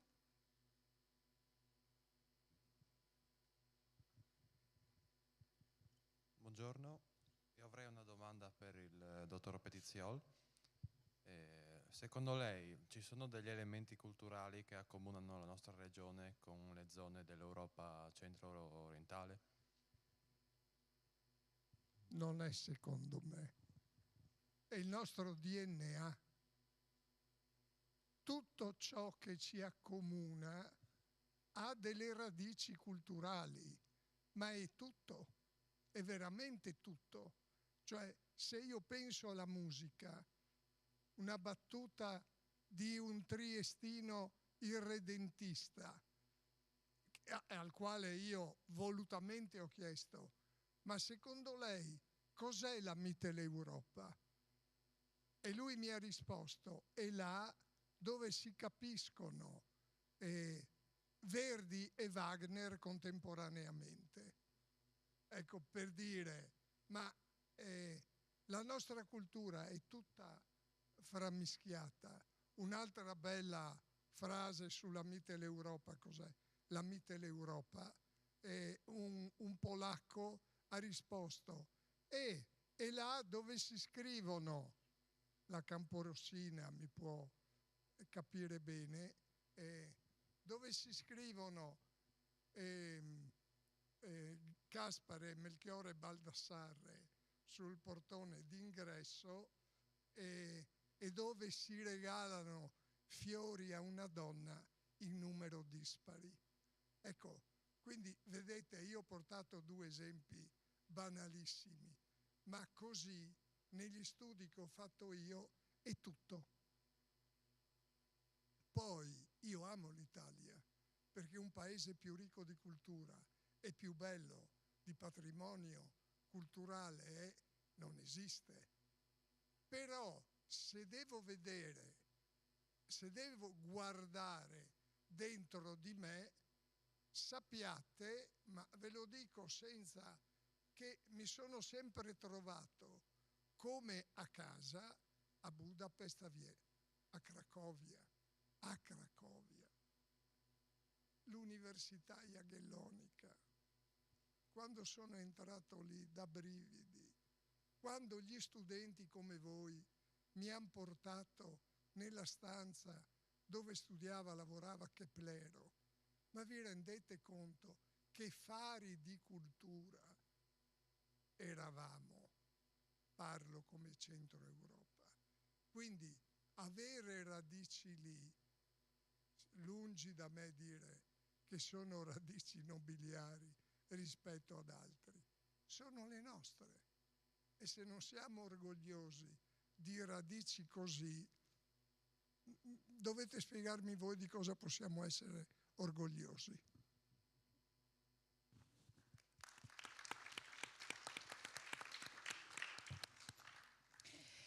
Bene. Grazie. Grazie a voi.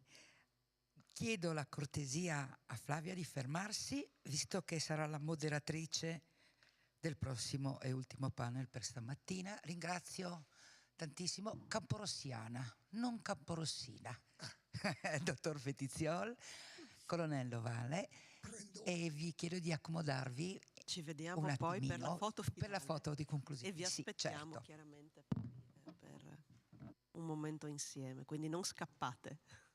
Va bene. Grazie di tutto.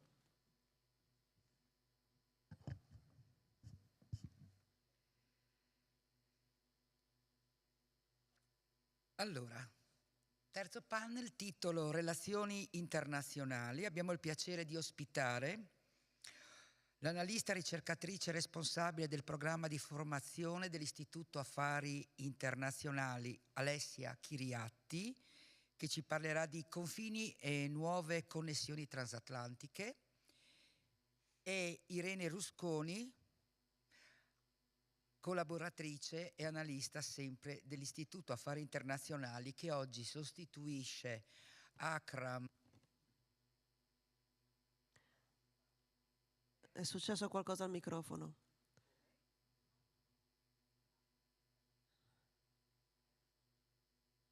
Posso completare la frase dicendo che purtroppo il dottor Akram Zamuri ha avuto un problema di salute, gli facciamo tanti auguri e accogliamo sul palco Alessia Chiriatti e Irene Rusconi. Grazie.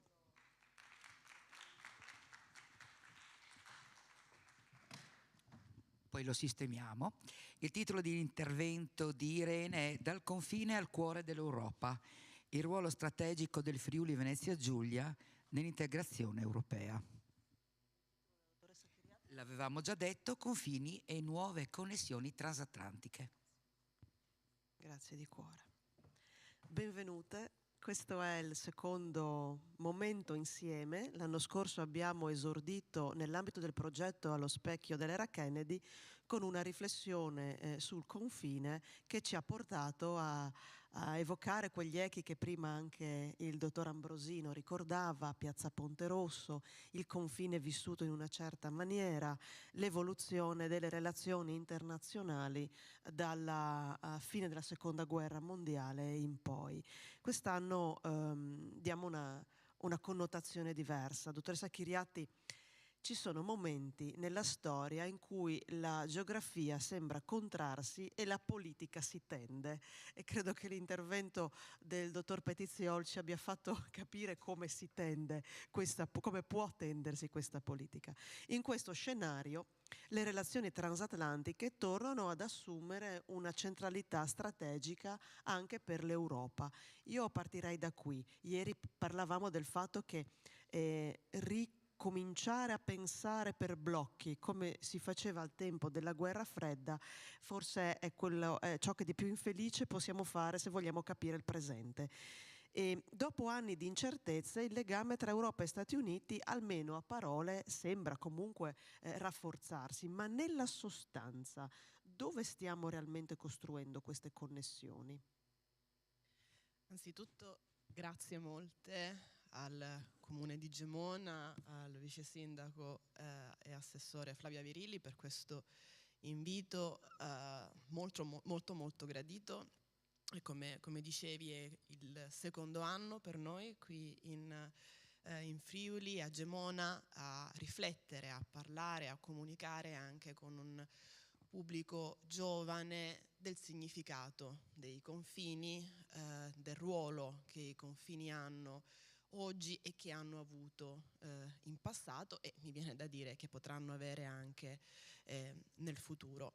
E partendo un po' anche dalla riflessione che facevamo ieri insieme quando ci siamo viste, mi riallaccio anche a quanto anticipavi e quanto hanno egregiamente espresso i relatori che ci hanno preceduto. È vero, la geografia oggi e con gli ultimi fatti che abbiamo purtroppo visto sul continente europeo, ma mi viene da dire anche se volessimo allargare la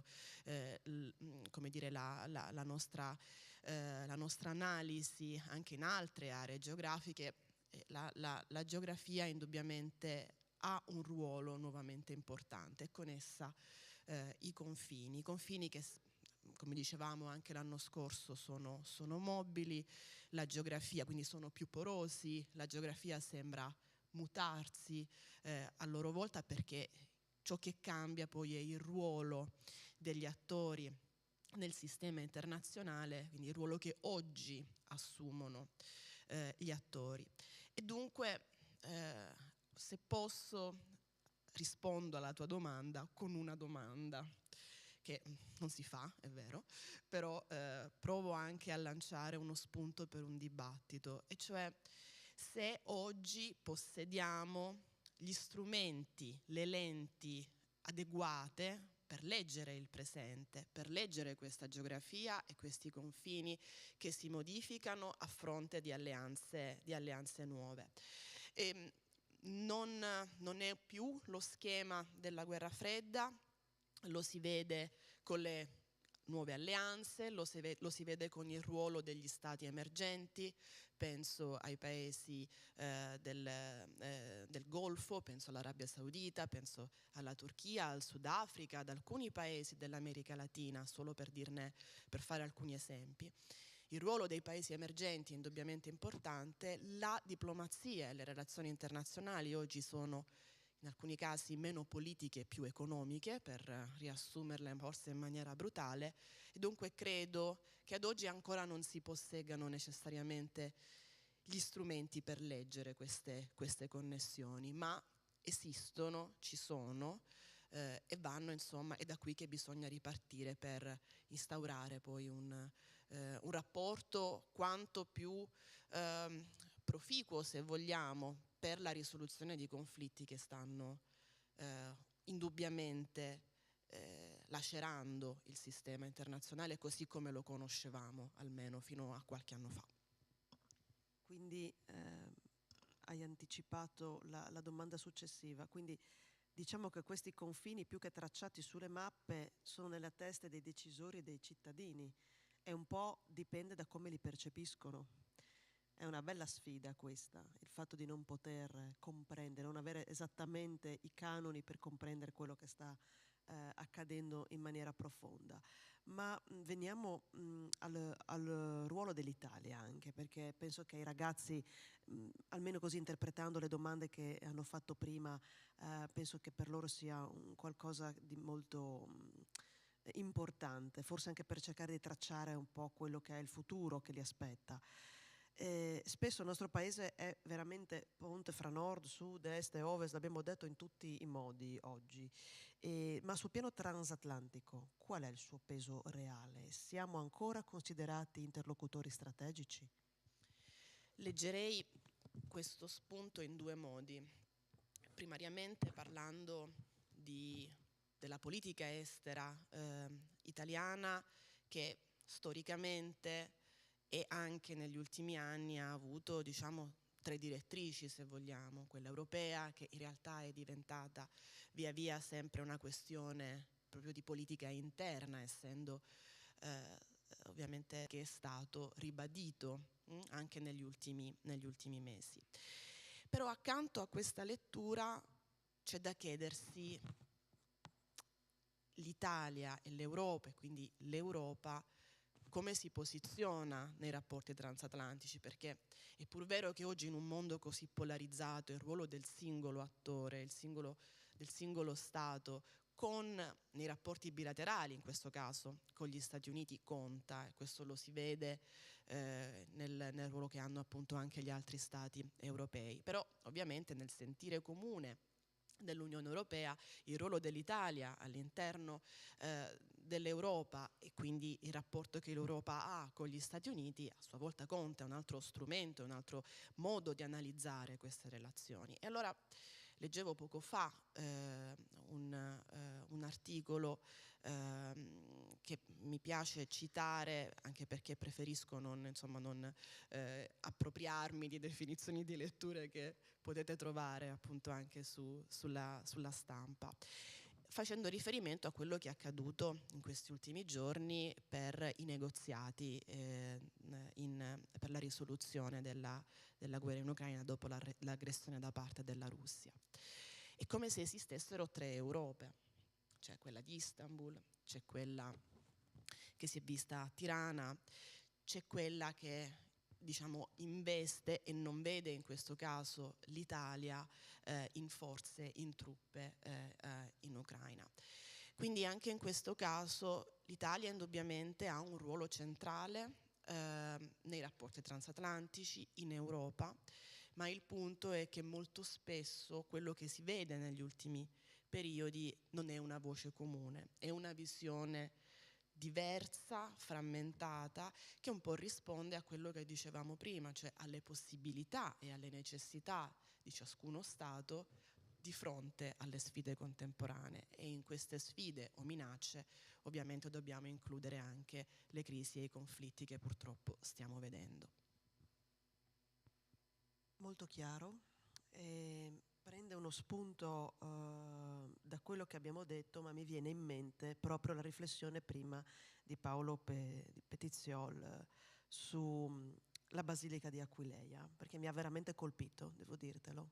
Ci sto pensando da quando l'hai detto.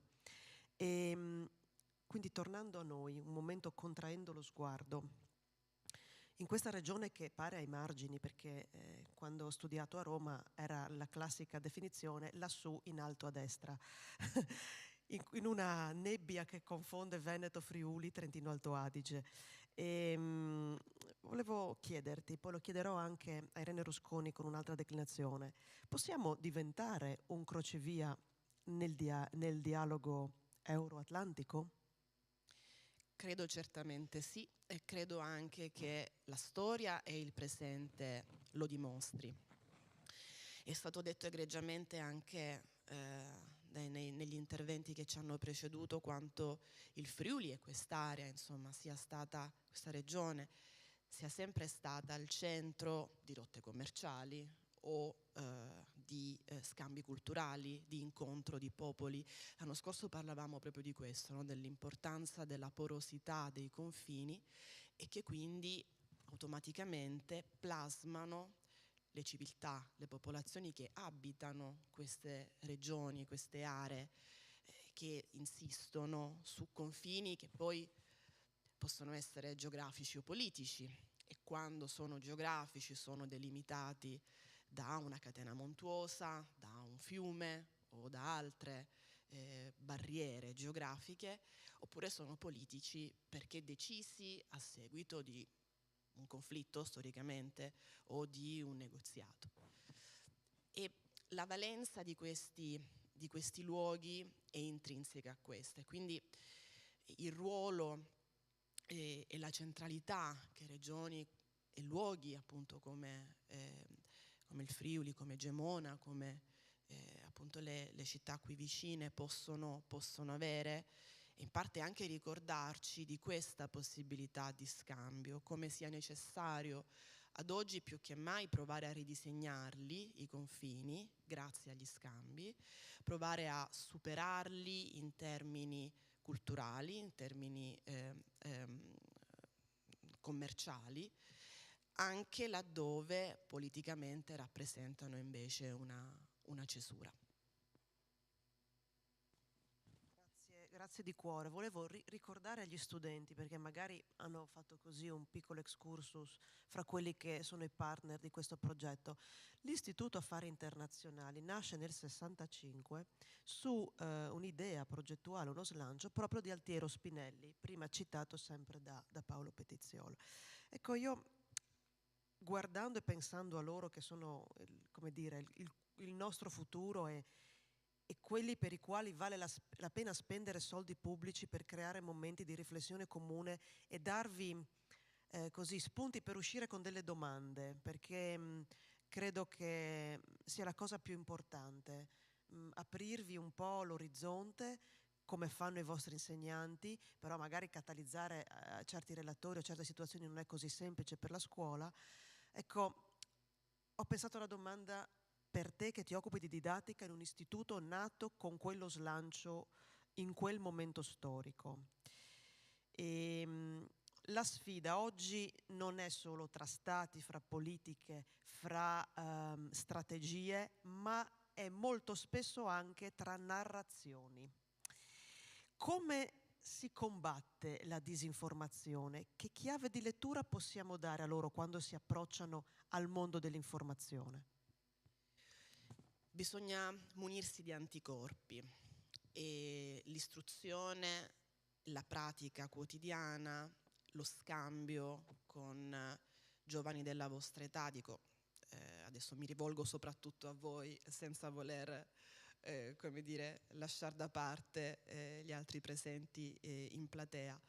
Gli scambi appunto con i più giovani, tra i giovani, ma anche con i più adulti, rientrano in tutto quel paradigma che come dire, nella narrativa e negli studi si chiamano le soft skills, no? Quindi tutte quelle capacità, quelle abilità che vanno necessariamente affiancate alla conoscenza fondamentale e importante della storia, della letteratura, delle scienze dure, ecco, ovviamente di tutte le materie che frequentate e studiate a scuola.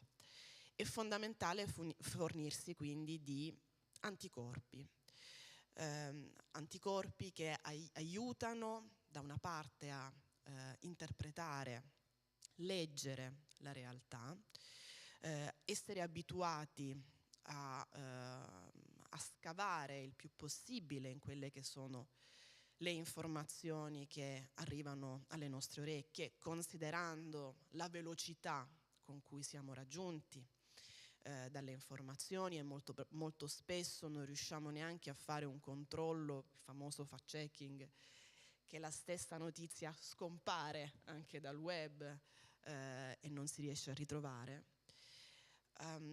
Dobbiamo fare in modo anche di conservare un occhio critico.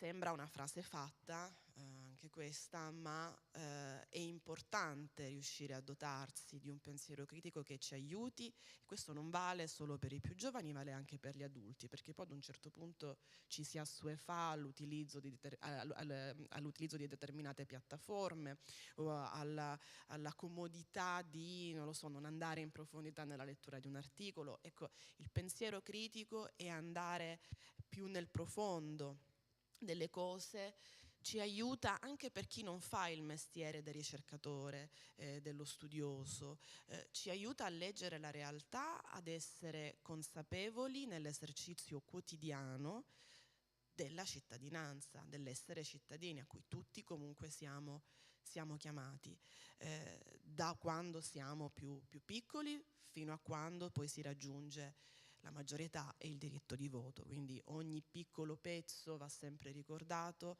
in tutte le età che attraversiamo, e ricordare che essere informati bene e combattere la disinformazione è esercizio di cittadinanza.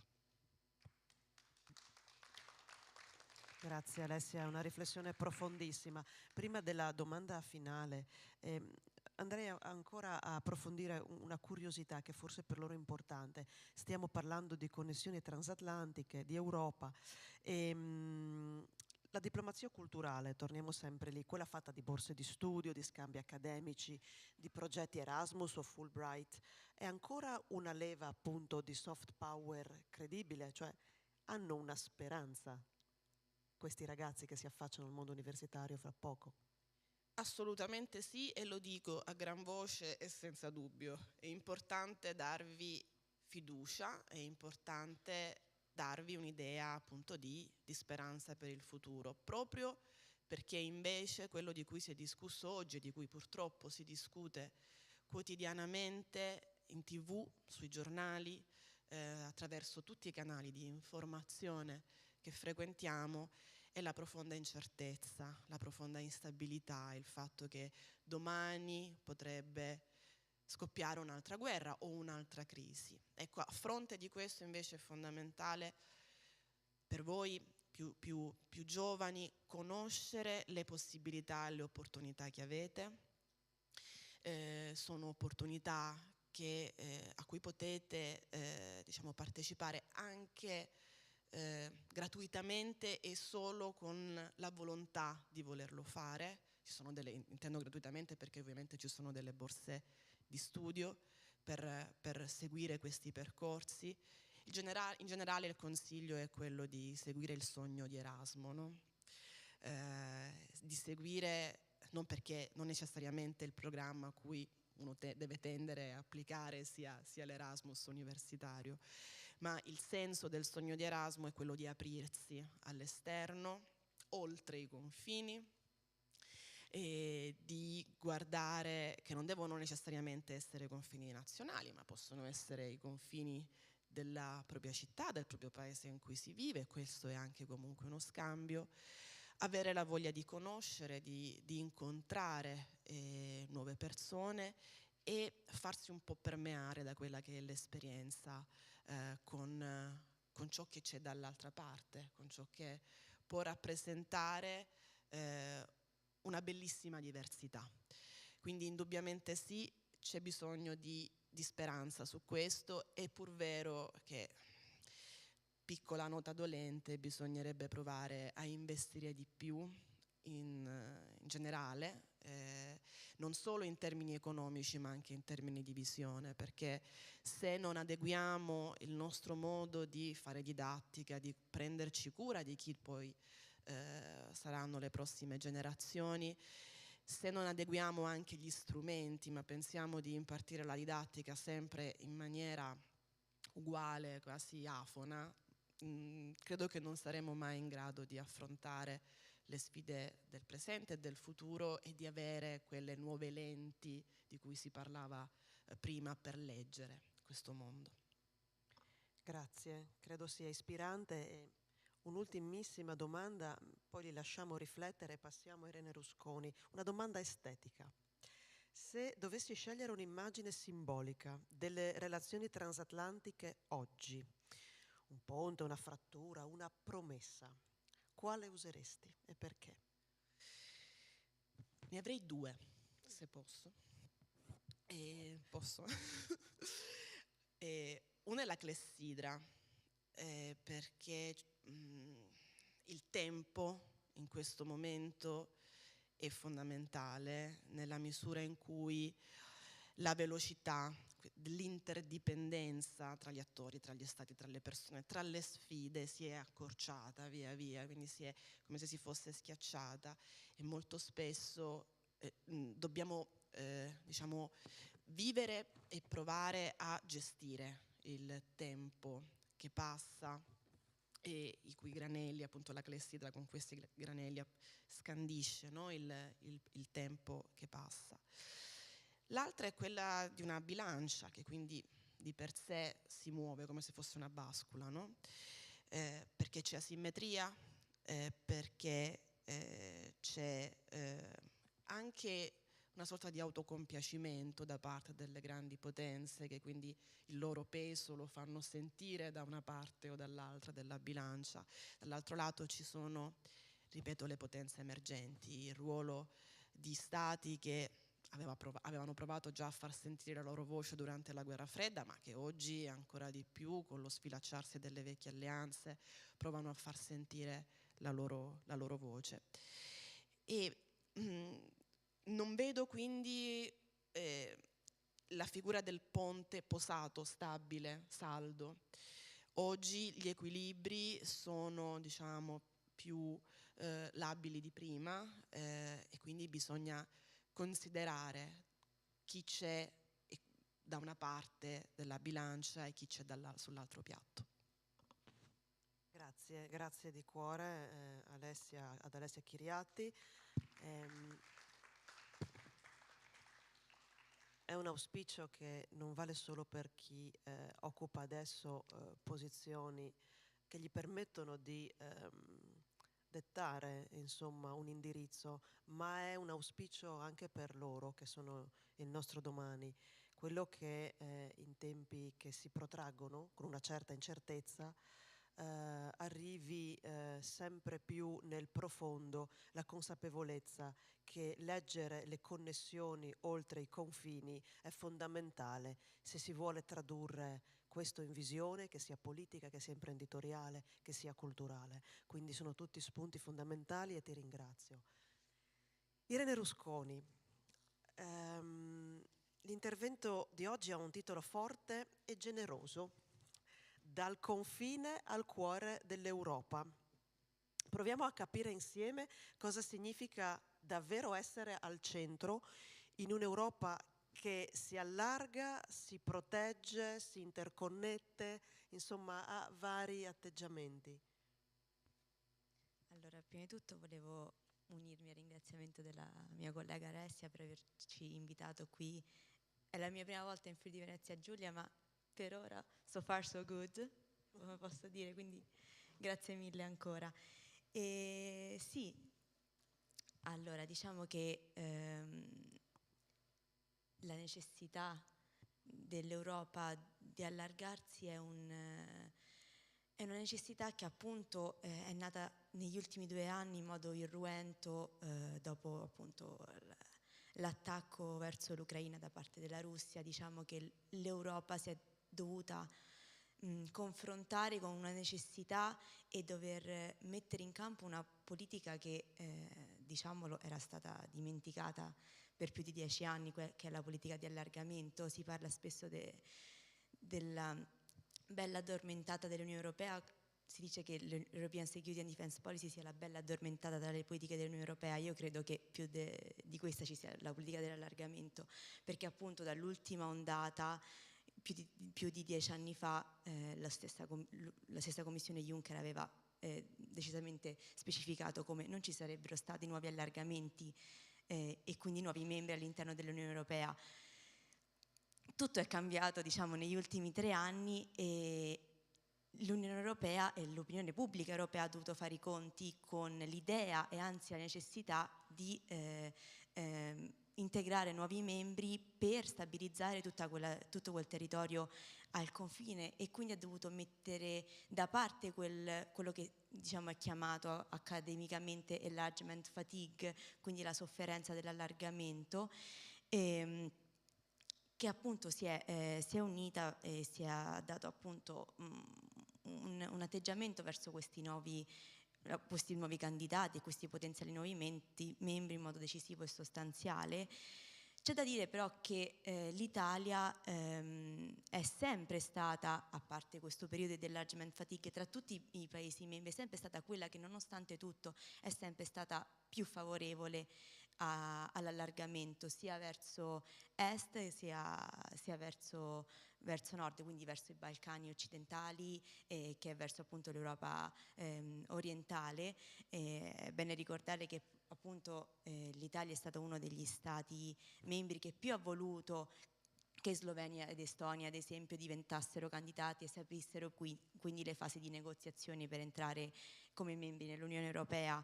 E anche se si va a vedere per esempio l'Eurobarometro, che è un dato che ogni anno il Parlamento Europeo, è un sondaggio che ogni anno il Parlamento Europeo chiede appunto all'opinione pubblica europea di determinati temi, tra questi appunto come l'opinione pubblica europea vede l'ingresso, se in modo favorevole o sfavorevole, di nuovi membri. L'Italia si è sempre collocata in modo favorevole, quindi diciamo che questo può darci due spiegazioni del perché l'Italia è sempre stata favorevole all'ingresso di nuovi membri. Da un punto di vista strategico e politico è evidente che l'allargamento e quindi l'ingresso di nuovi membri porta a una certa stabilità sui nostri confini, e anche dal punto di vista economico, gli interessi economici appunto non si possono ignorare, e la vicinanza verso appunto i paesi dei Balcani occidentali o dell'Europa centrale ci rende tra i partner più importanti di questi paesi. Quindi alla luce di ciò, come un territorio che si potrebbe definire di periferia come il Friuli Venezia Giulia in realtà diventa il centro dell'Europa, perché appunto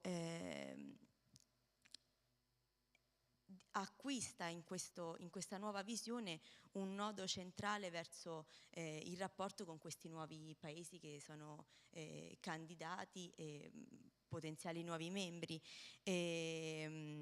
Infatti appunto non è un punto geografico solo ai margini orientali dell'Europa, ma diventa proprio un ponte naturale verso i Balcani, verso l'Europa centrale, verso tutti questi territori che si spera di poter integrare all'interno dell'Unione Europea il più rapidamente possibile, per quanto appunto le politiche europee e tutte le varie negoziazioni si possano fare. Diciamo che il ruolo del Friuli Venezia Giulia da questo punto di vista, come ruolo strategico, è su 3 livelli: da un punto di vista politico, economico e culturale.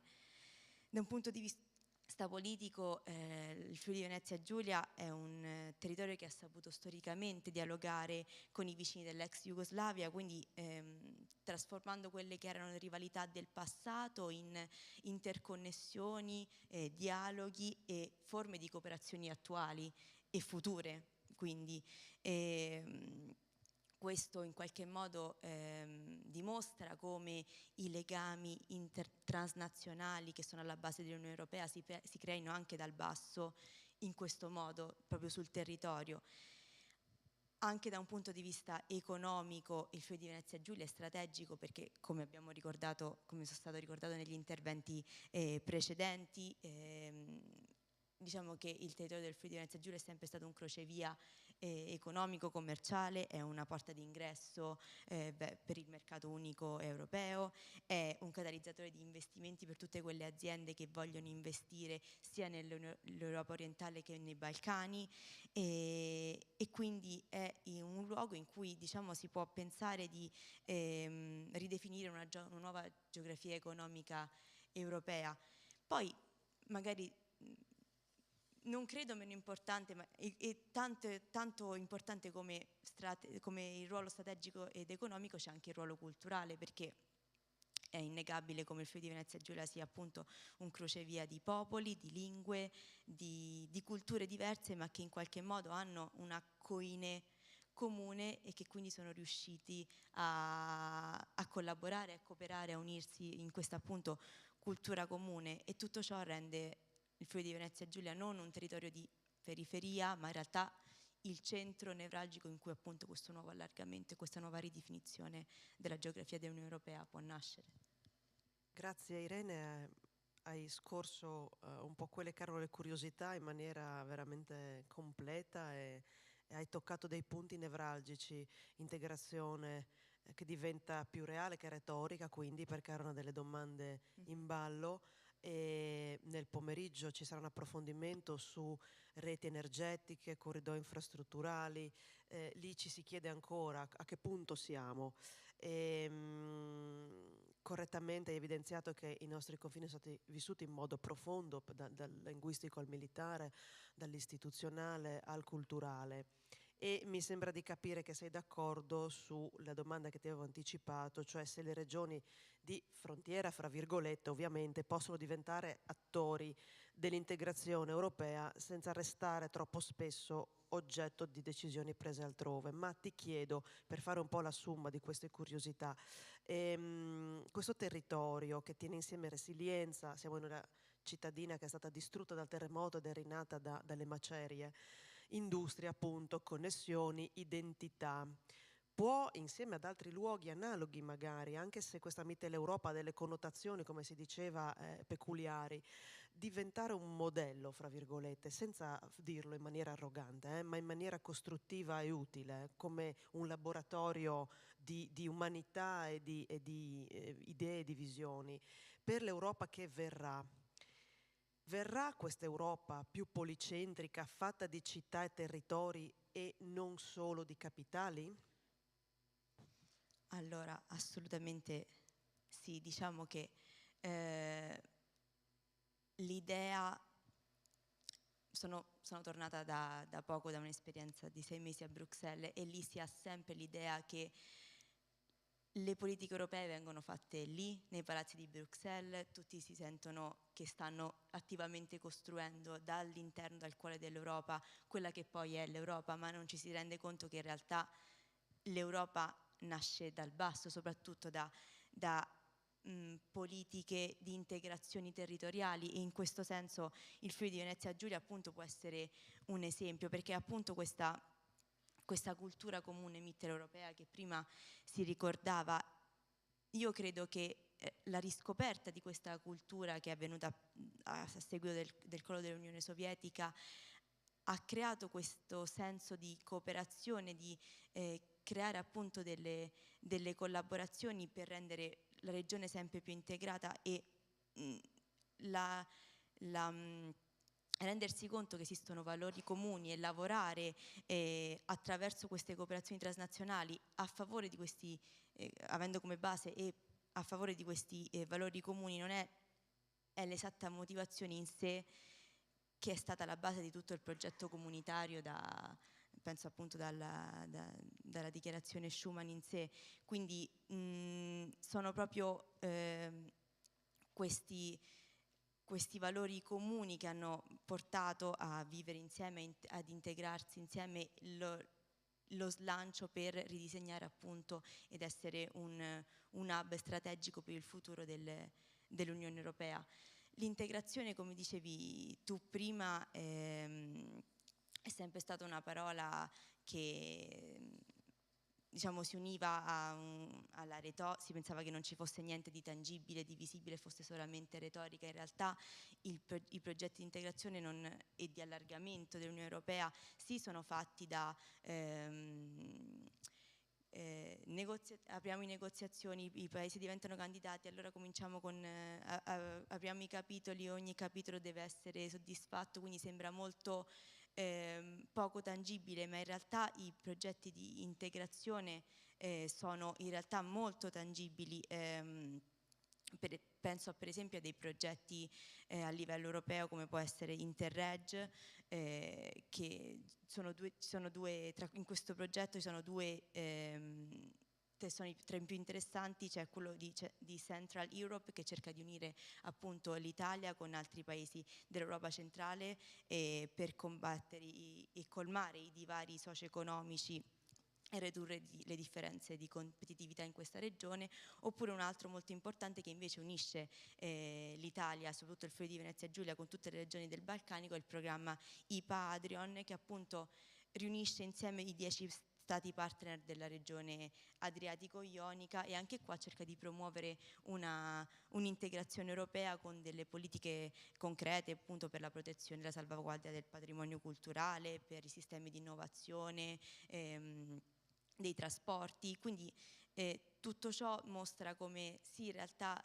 sembra all'esterno come l'integrazione europea sia qualcosa di intangibile, ma in realtà è proprio nel territorio di confine come il Friuli Venezia Giulia come in realtà questa integrazione è invece molto visibile. Grazie Irene, speriamo che tutte queste suggestioni della mattina diano un faro di speranza anche in questa Europa fisica attraversata da scricchioli così importanti, chiamiamoli scricchioli per non essere più tragici, però le 3 Europe di cui parlavi prima, la questione ovviamente della guerra in Ucraina, non ci impongono, insomma, non ci permettono di restare ignari di fronte a tutti questi meravigliosi presupposti che da Stato fondatore abbiamo coltivato nell'anima, una narrazione che ci è entrata nel DNA, lo diceva prima Ambrosino che è più giovane di me, di te Alessia, probabilmente ha l'età di Irene, però in realtà ci fa capire come, lo diceva anche la professoressa De Grassi, la storia rimane immutabile per certi aspetti per secoli, per altri cambia con una rapidità che sorprende. Quindi io adesso lascerei, se non avete riflessioni finali da aggiungere, di nuovo la parola ai nostri ragazzi. Grazie.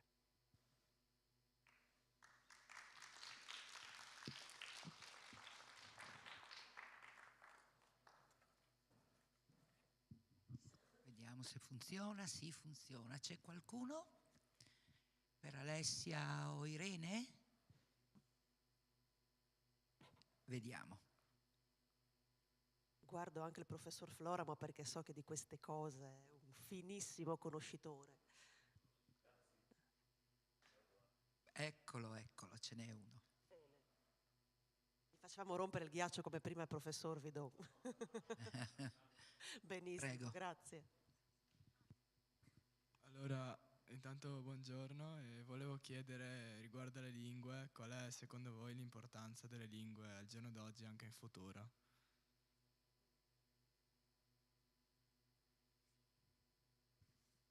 Provo a rispondere io. È ormai assodato il fatto che la conoscenza delle lingue sia centrale e fondamentale.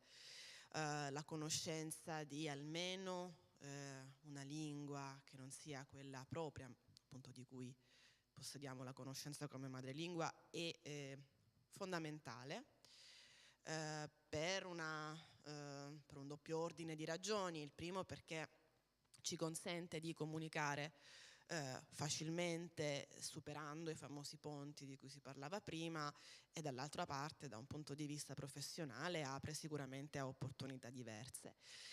Non per rispondere, come al solito, come ho fatto prima, la domanda con una domanda, ma ci sarebbe da chiedersi quale lingua o quali lingue oggi è importante conoscere, perché nella mia esperienza da studente e poi da studiosa o frequentatrice, insomma, del mondo accademico, ho visto via via, da quando ero giovane, ovviamente l'inglese e il francese erano centrali, poi dopo c'è stato anche un'attenzione allo spagnolo, poi c'è stato il grande periodo della lingua araba, poi ancora il grande periodo oggi della lingua cinese, ecco, quindi sembra un po' che la conoscenza di alcune lingue che non sono, diciamo, europee, nel senso più tradizionale del termine, sembra che un po' faccia il paio con quelle che sono le tendenze e la centralità economica di alcuni paesi invece di altri. La lingua va comunque sempre, a mio avviso, accomunata ad un interesse personale, in alcuni casi, delle civiltà, delle popolazioni che possono anche essere distanti da noi, e la lingua ci aiuta a leggerle, ci aiuta a comprenderle e a interpretarle. Quindi vedere la lingua anche come uno strumento di conoscenza ripeto, civiltà e culture lontane dalle nostre è importante, quindi non deve essere finalizzata esclusivamente alla conoscenza di una lingua perché così riesco a instaurare rapporti commerciali o economici o politici con chi è dall'altra parte del mondo. Ecco, va sempre vista secondo me in quest'ottica ed è quello che vi consiglio. Grazie Alessia. Ancora qualcuno? Possiamo accingerci allora alla chiusura dei lavori di questa mattinata. Quindi io direi di... Una domanda. C'è una domanda? Ah, mi scuso. Sì, buongiorno, mi chiamo Stefano e ringrazio le relatrici e i relatori per interessanti interventi. No, io volevo cercavo di sintetizzare, fare un sunto estetico, come chiedeva prima, e pensavo a questa cosa qui, che sarebbe, sento sempre più questa necessità di dare l'importanza al borderliner, che paradossalmente in questa società qui è vista come diciamo una definizione negativa, ma che in realtà racchiude tutto il contrario, è una positività, perché l'essere borderliner si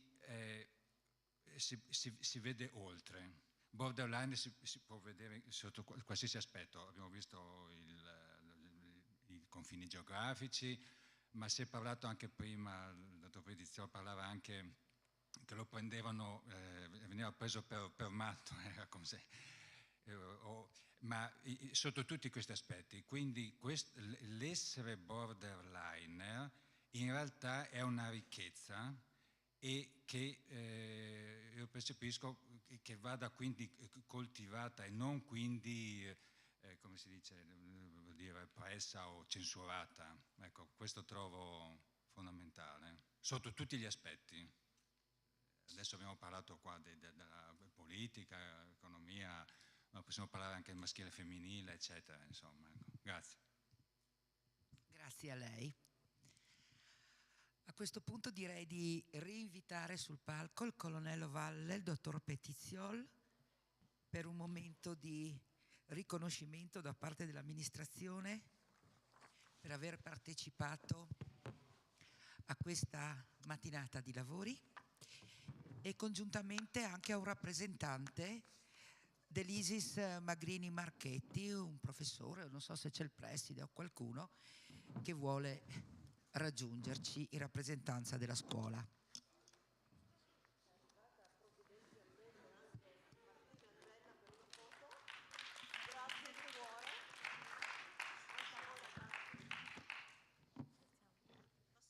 Mi sentite, penso anche senza microfono, grazie di cuore.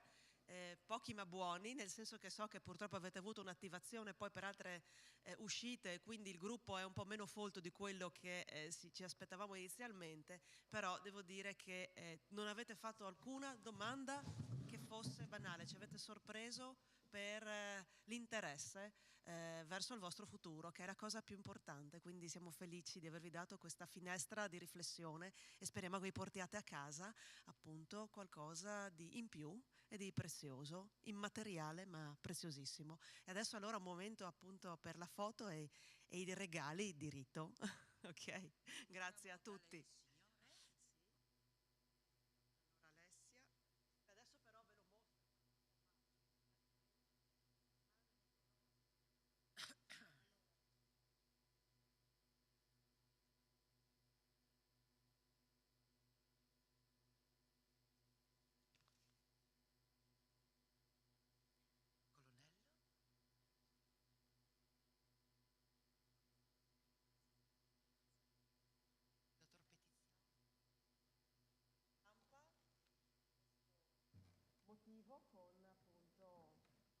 Confini senza confini, con l'auspicio di rivederci il prossimo anno.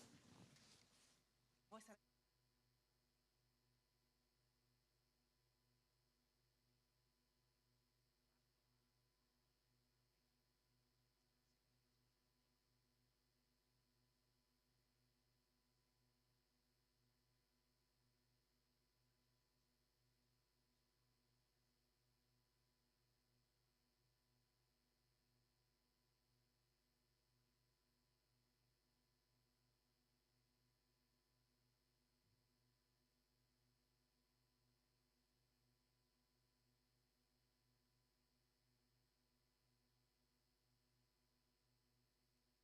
Benissimo, grazie. Noi ci riaggiorniamo, Flavia, alle 16:30 con la seconda parte della nostra giornata Confini senza confini. Grazie.